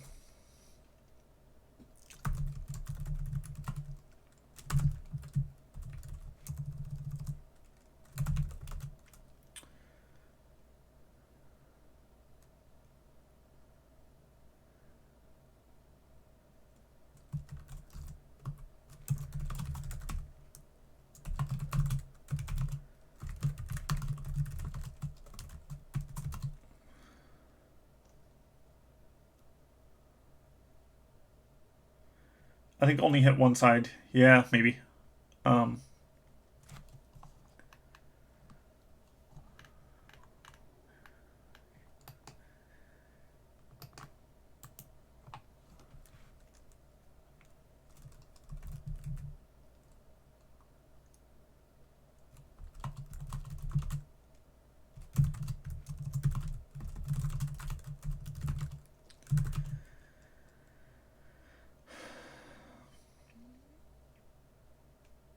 Okay, so you say slow growth is not degenerate. I think the answer is that slow growth equals.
Yeah, every possible room would include some very, very bad stuff. That's why it's excluded, basically. Um, but it also like doesn't really. I would agree it doesn't really need to be excluded. I think hitting one edge would be fine. Half the rooms would not be antimatter. That would be too much. But I like the idea that um, the house just has like random explosions every once in a while. There's like a chlorine gas room um, that like floods whole sections with poison. Um,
those are just ideas. You gotta throw your ideas out when you have them.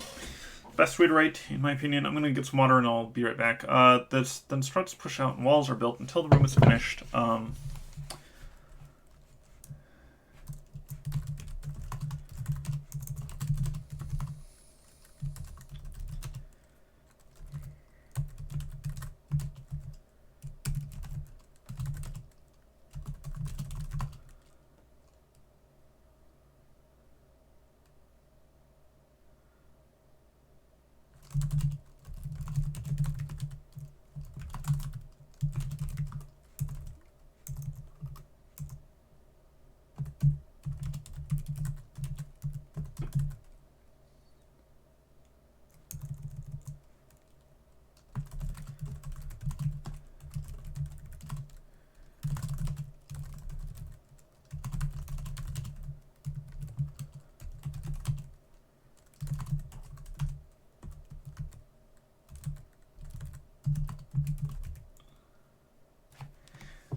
Yeah, water.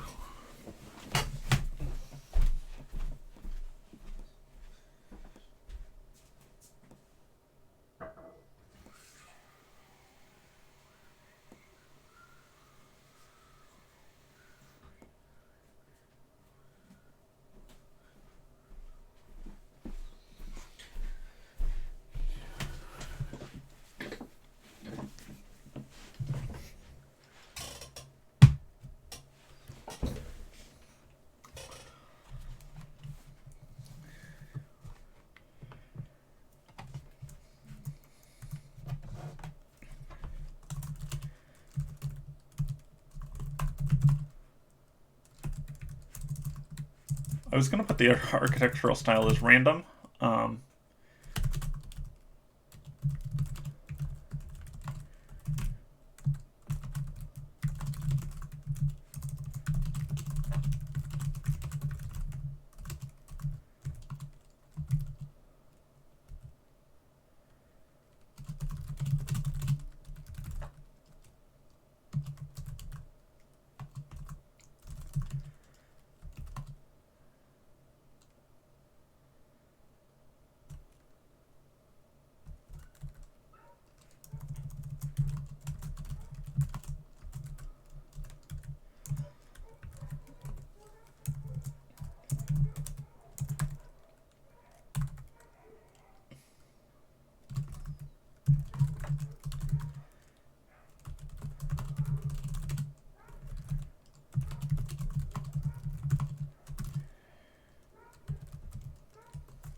Core-ish? Sure. I don't know if that's consistent with what's done before. I'm not gonna worry about it.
Yeah, House of Leaves is the other obvious inspiration. I don't know if I brought that up. Oh no, wait, yeah, House being blue. No, um, but yeah, House of Leaves is the other obvious inspiration aside from Winchester Mystery House.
I kind of just like this is a weird house.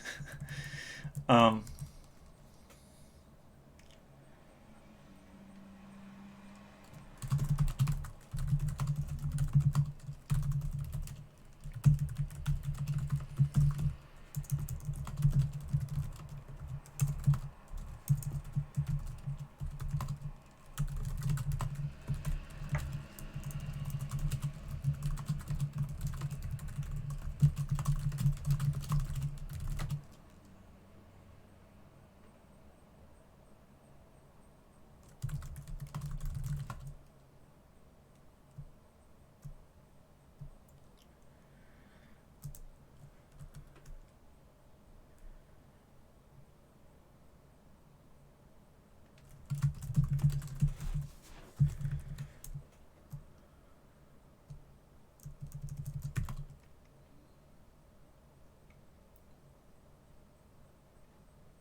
Magical resistance. Why did they stop extracting? Look there. It's going in features, not history.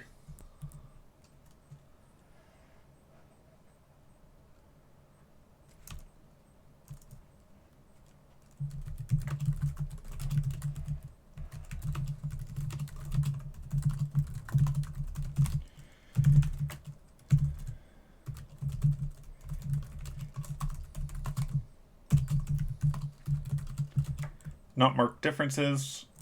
There are always.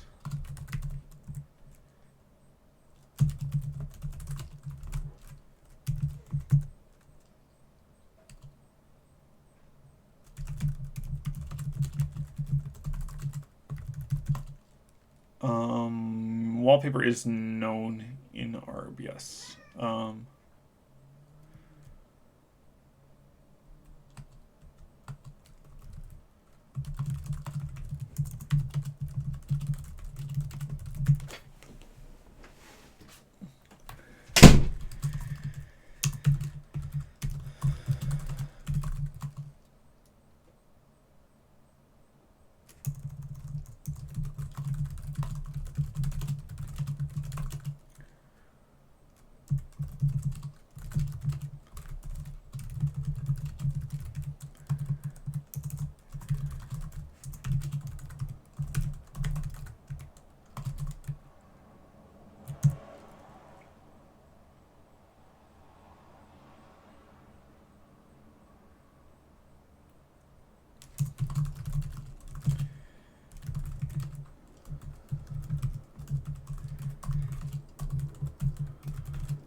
rid of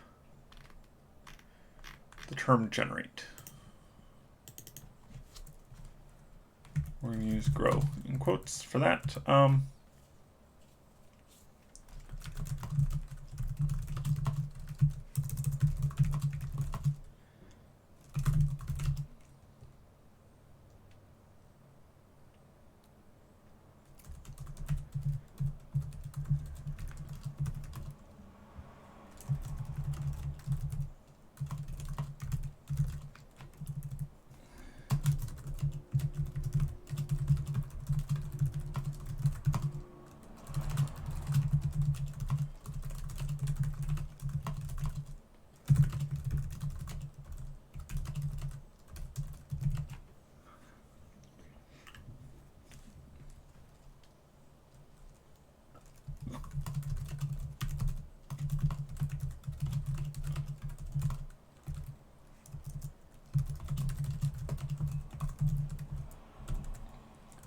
Okay, there we go.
Other threats.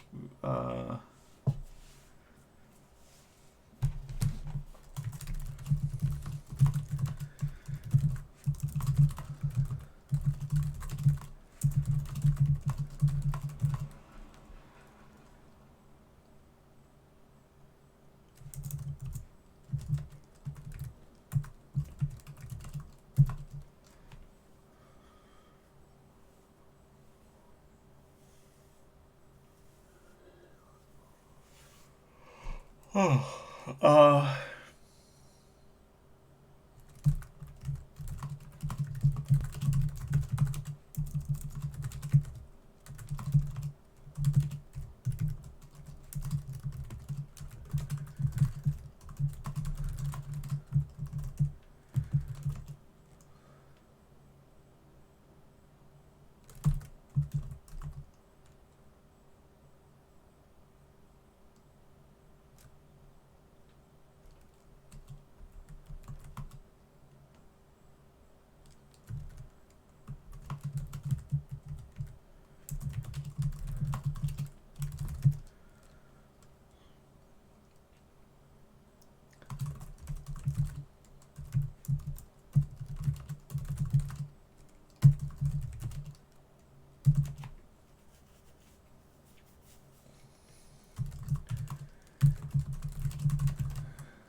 Okay. That's like almost done. A series of calamities. I think this needs to be in history, maybe. No, it makes more sense to narratively, structurally, to be there. Oh yeah, liquids too.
Yeah, narratively, it makes more sense to have history after this, after all this setup. But that's not how these are structured. Maybe I'd move history down for this one.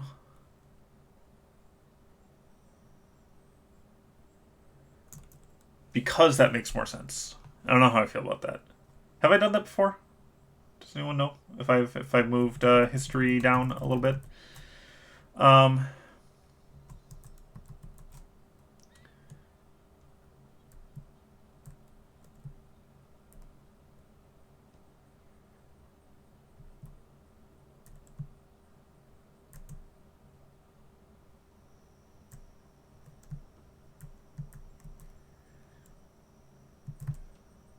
all right, I'm just going to change it up here. I think that works less well from a structural standpoint. But whatever. You use the format you have. And maybe I'm just done with this one. Maybe I am. Maybe I am.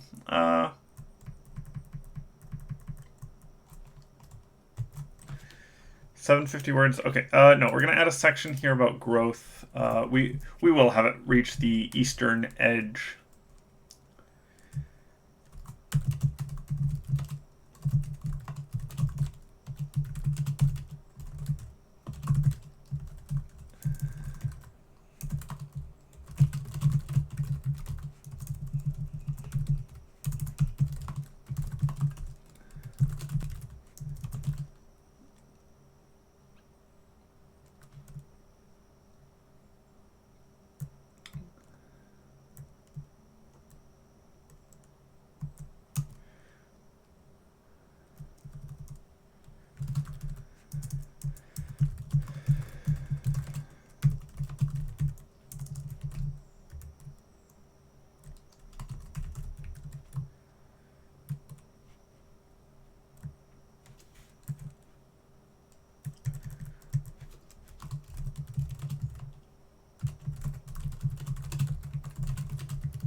Okay.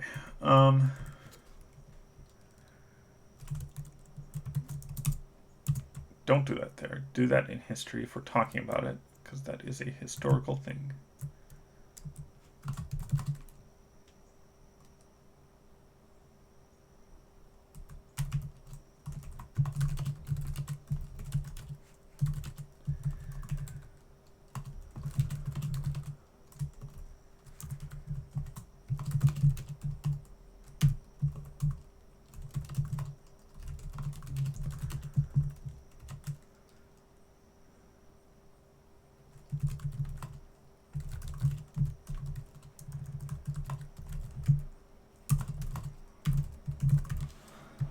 Okay.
Okay.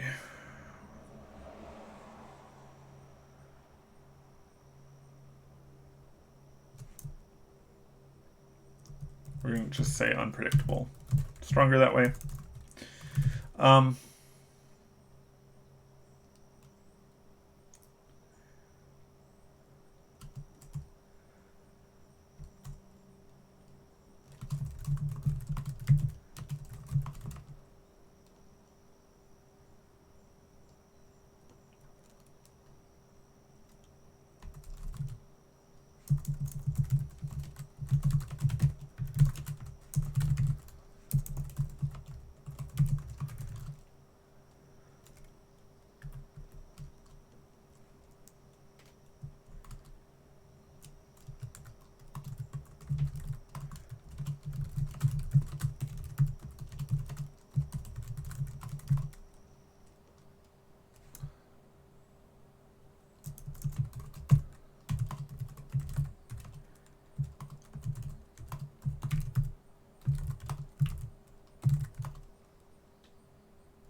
The explosion is large enough that it doesn't matter if they're on the edge.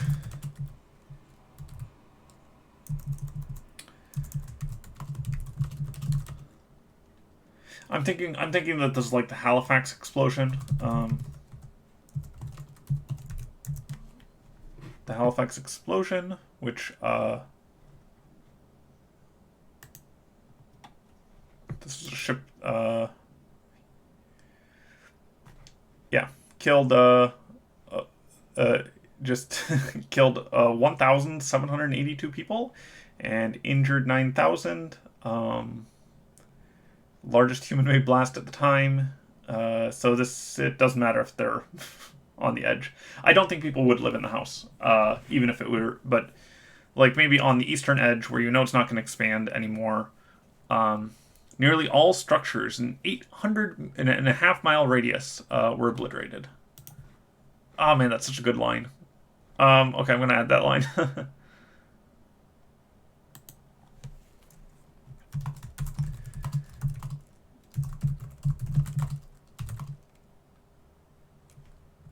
We're gonna say 800 yard radius. No, 800. A yard is roughly a meter. Here, we're gonna say half mile.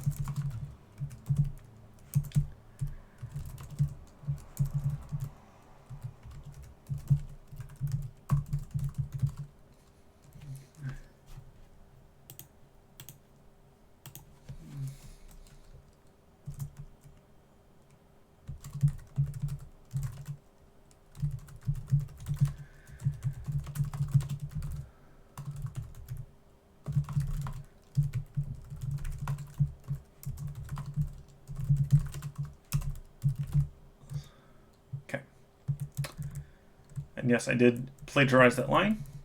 I guess Wikipedia will have to sue me.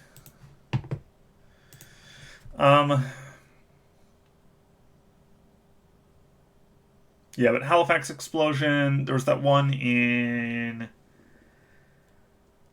I don't remember. It was in the Middle East. It happened recently. That just like sometimes there's just a massive explosion. Doesn't matter if you're close to it. I mean, it does matter, but like it's gonna just cause an immense amount of damage that kills a lot of people.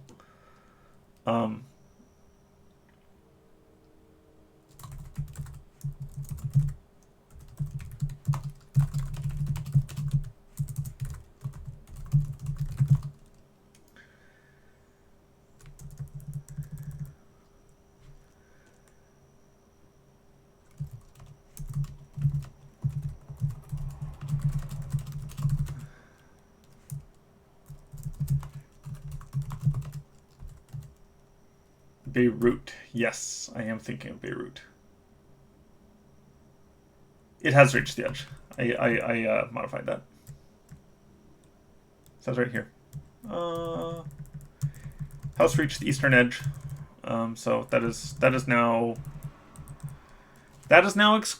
included because it makes it more clear, and then I don't need to answer that question. And in the sense that it is not going to continue growing, I do need some stats on it.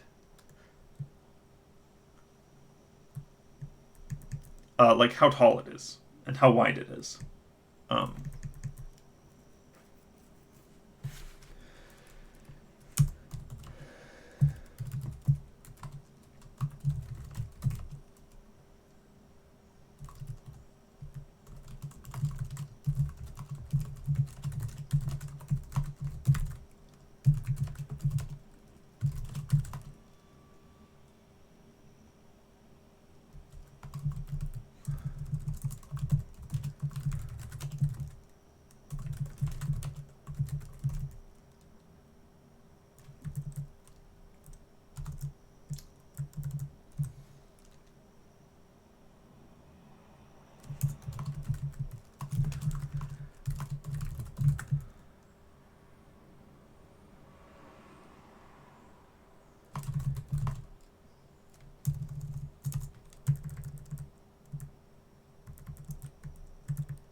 we're gonna put it here.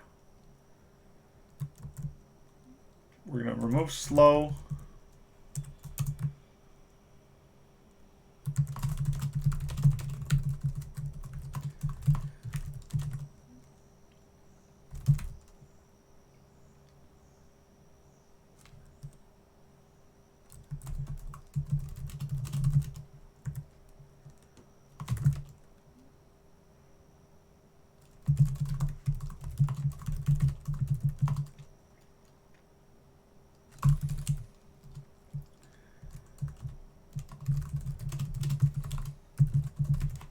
Okay. Yeah, there'd be a lot of like debris raining down and stuff. We are gonna say that there's magic just keeping it together, so that we don't need to worry about it collapsing on itself. I think this one's done. I do wish that. Okay, so this one's about 1,000 words. That's good. That's enough. I think it's fine. I think it's okay.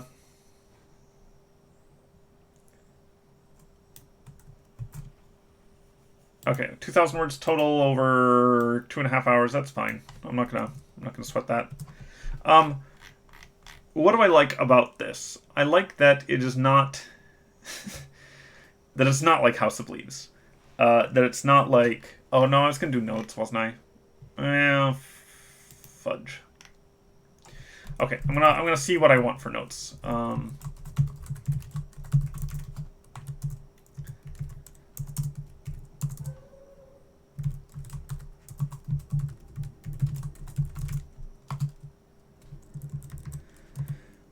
gonna see what interest I have in actually writing these notes, if I think that's gonna improve things. And I'm hopefully not gonna stream for a full 3 hours. That seems a little much to me.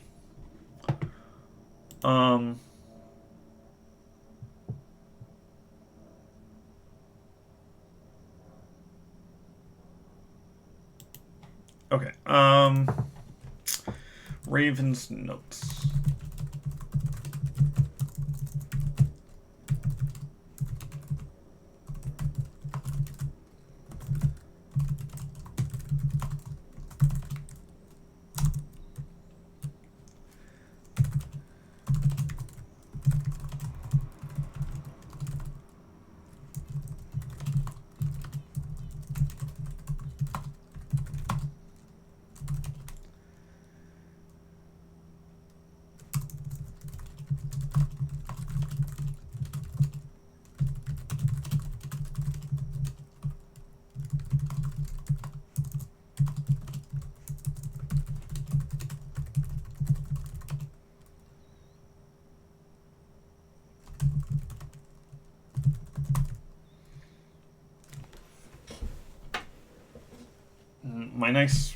My nice like chill August day has turned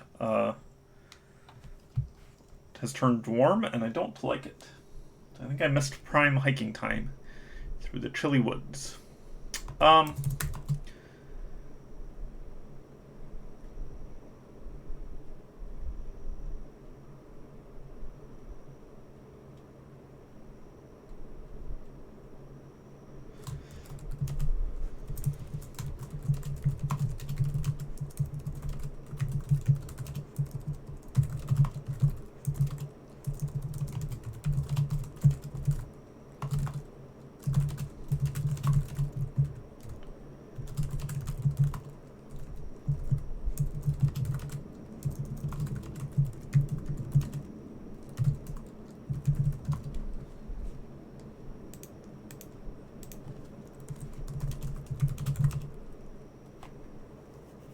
I was actually just going to say that the house does not actually create meaningful books.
Well, it's also not making information because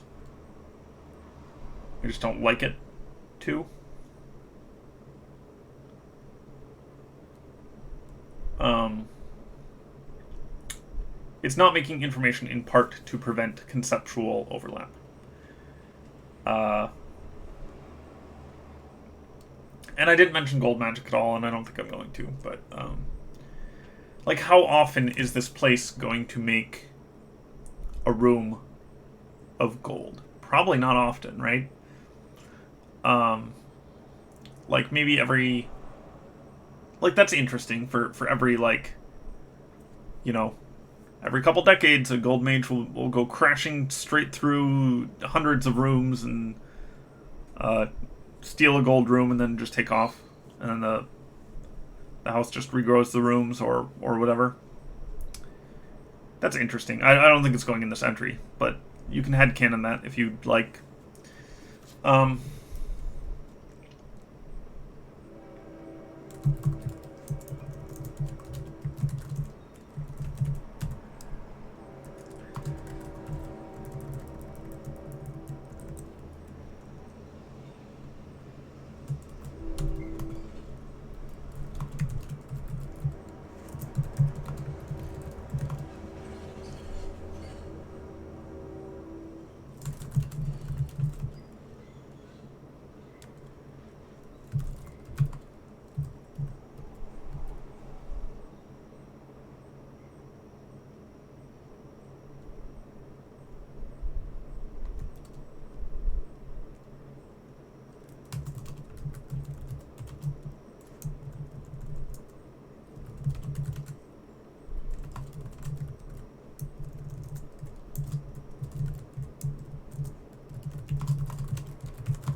uh,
use mortal. Ugh. Um,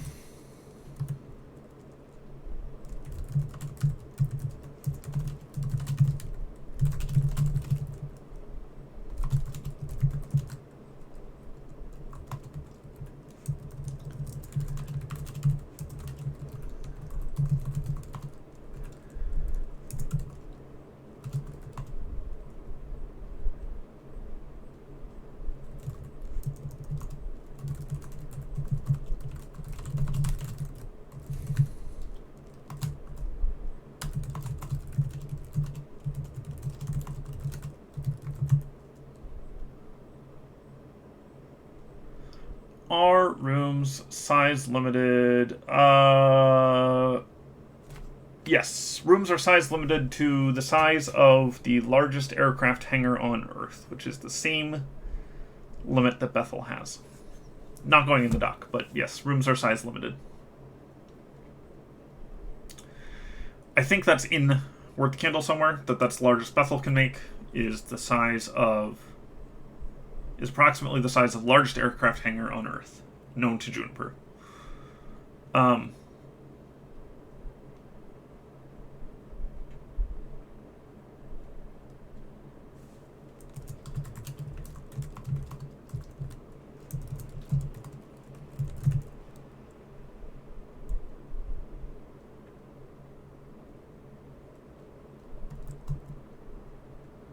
Oh, that's from Longstairs? Okay. But yes, size limited, yes. Okay, I'm going to be done. That's Bethel's note. Ba-ba-ba, ba-ba-ba. It's 2 notes on that one. 2, 3, 1, 3 in 3 hours. That is fine. That is fine time for this. For exclusions writing, anyway. I can definitely go faster, but don't need to.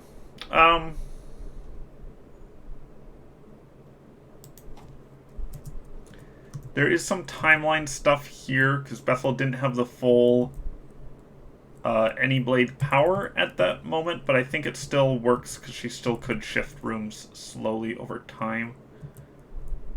And I'm going to leave it in. It's a good line.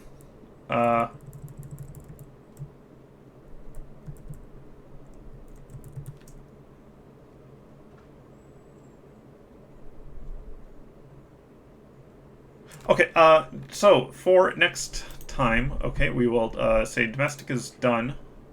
Am I happy with that one? All right, let me say the things I'm happy about with here. These notes are fine, whatever. I am happy that this is like a House of Leaves thing, but it's not like, oh, the house is so like large and strange and abstract and disconnected from humans, and that's terrifying. I mean, it is, but the point of at least the history stuff is like, yeah, then we tried to extract it, and it's like just too dangerous. There are people just like living, and their job is to go in the house, and I don't know. I like the sentry just fine. I think it probably will not change very much, but I guess we'll see. So I need images for both of those. I've been trying to just put placeholder images, even if I only consider them a 2 or a 3, because that's going to help me down the line. I'm going to show some images real quick. So domestic and do not. Okay, so turning Dark Reader off for a moment. Watch your eyes. Okay, you're just like not going to shut off? Is that what we're doing? Okay, fine. We will go to Midjourney instead then. Don't show my password. Okay.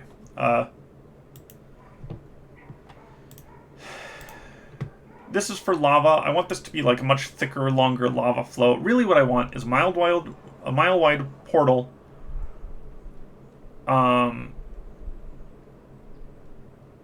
And like a dwarf with his hands up and just lava. Huge amounts of lava spilling into the ocean. Maybe not mile wide. I didn't do any of the lava flow research I had thought I'd maybe do. But this is like, if it has to be this is like a 2 or maybe a 3 out of 10.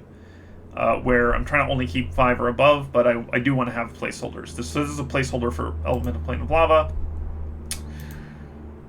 This, what I like about it is the way that this dog looks like he's looking out here. I want to use Dolly, which I have kind of access to in-paint a walled desert city, like right here. So we could have Baron Jewel right here and look like this dog is looking out towards Baron Jewel. I did a bunch of variations on this, and they all came out worse than this dog. Because Midjourney sucks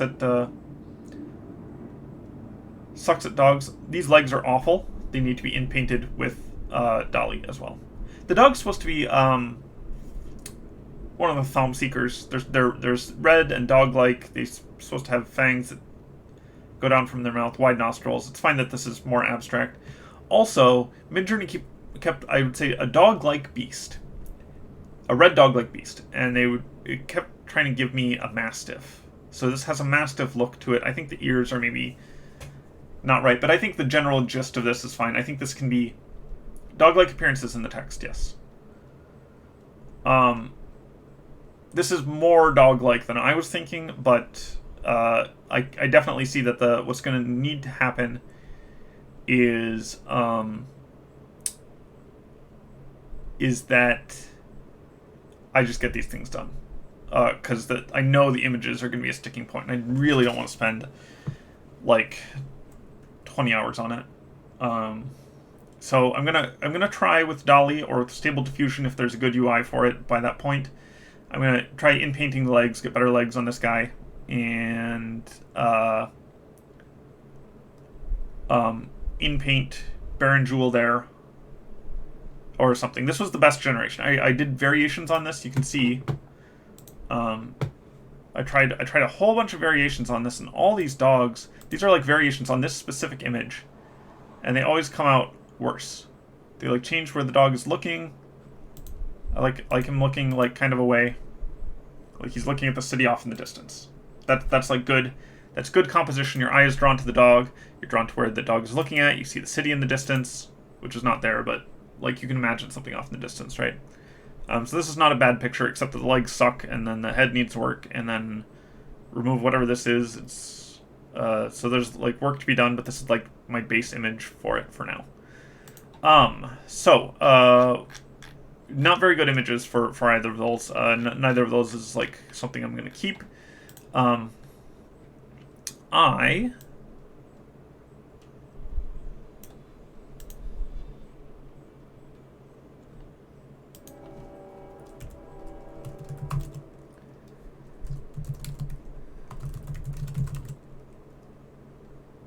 Bacon time made a thing. Okay. Nice. Hit open original. Okay.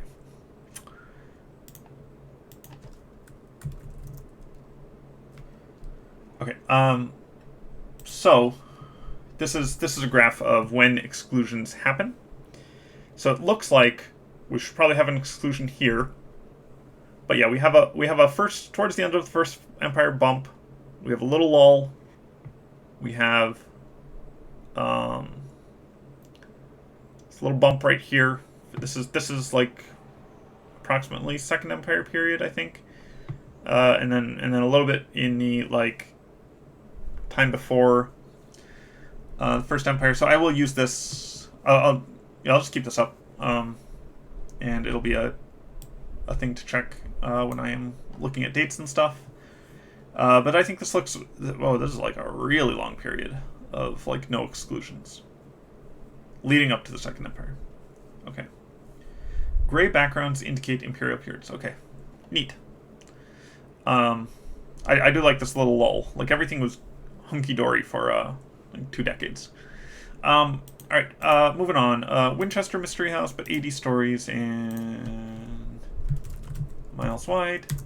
Alternate for that is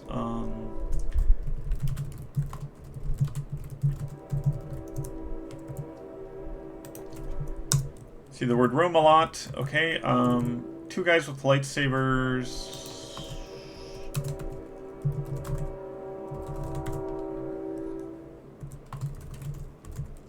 Not red, blue.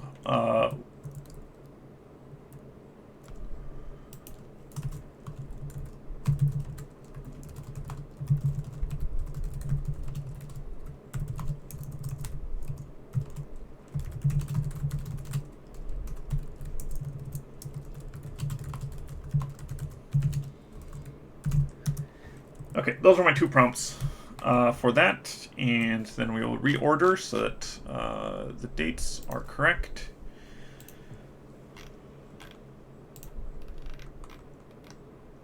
And then, we just don't have that much left.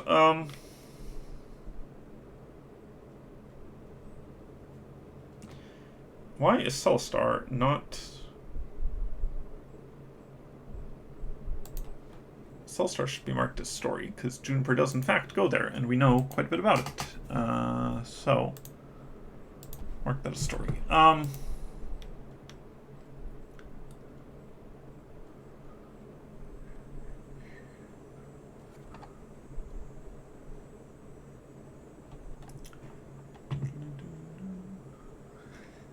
This not kinky note gets me every time.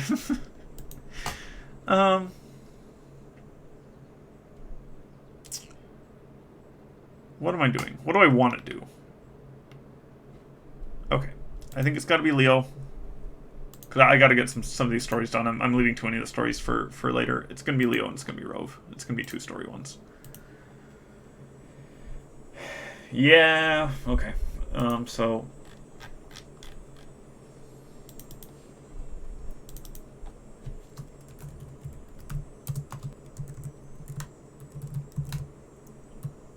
Leo, which is minor, and Rove, which is major and in person. Okay, that is gonna be for next time.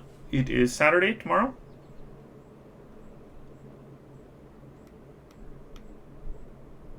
And I will be streaming. It's probably gonna be a shorter stream because I'm. Is Leo free? I think it's probably in the text. It's probably in the text about like what its designation is, and it might already have a code. I can actually check that now.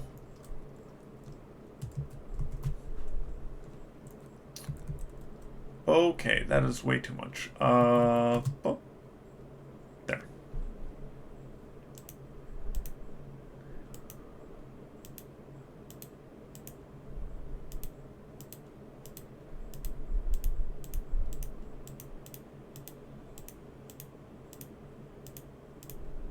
The problem is if there's a period after it. I think free is likely, especially because free means has like a political meaning. NL easy. What is this? What is this? Oh, Necrolaborum. Oh, I was like... I think there are only 3 actual codes given in the text, and I'm just going to double check that Necrolaborum is... You know, it would make a lot of sense for me to have like a second exclusion code list over here. And I'm going to go way to the top of the document. Where... NLEZ. It is right there. Okay, so please enjoy all exclusion zones equally. Okay, so I'm just going to look at this real quick. Possible creep. A preface.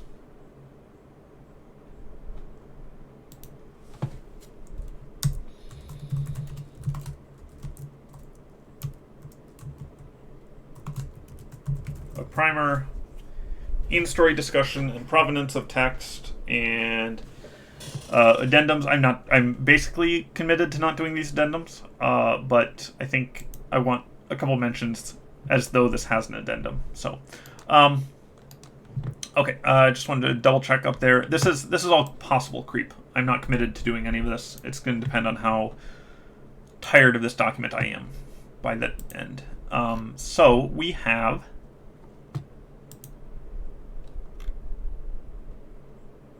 We have 22 left. 48 first pass done.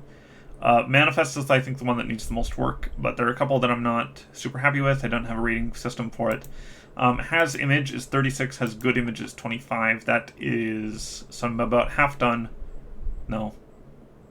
I'm a third done with the image generation.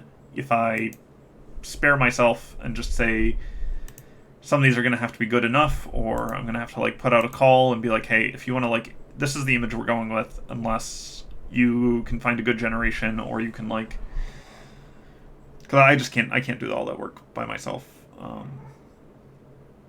because I would hate it. So So we'll see. We'll see.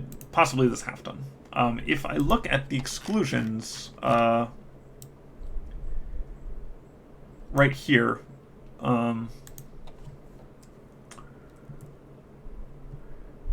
aren't that many I'm missing of the exclusions that have been written. There's like 10.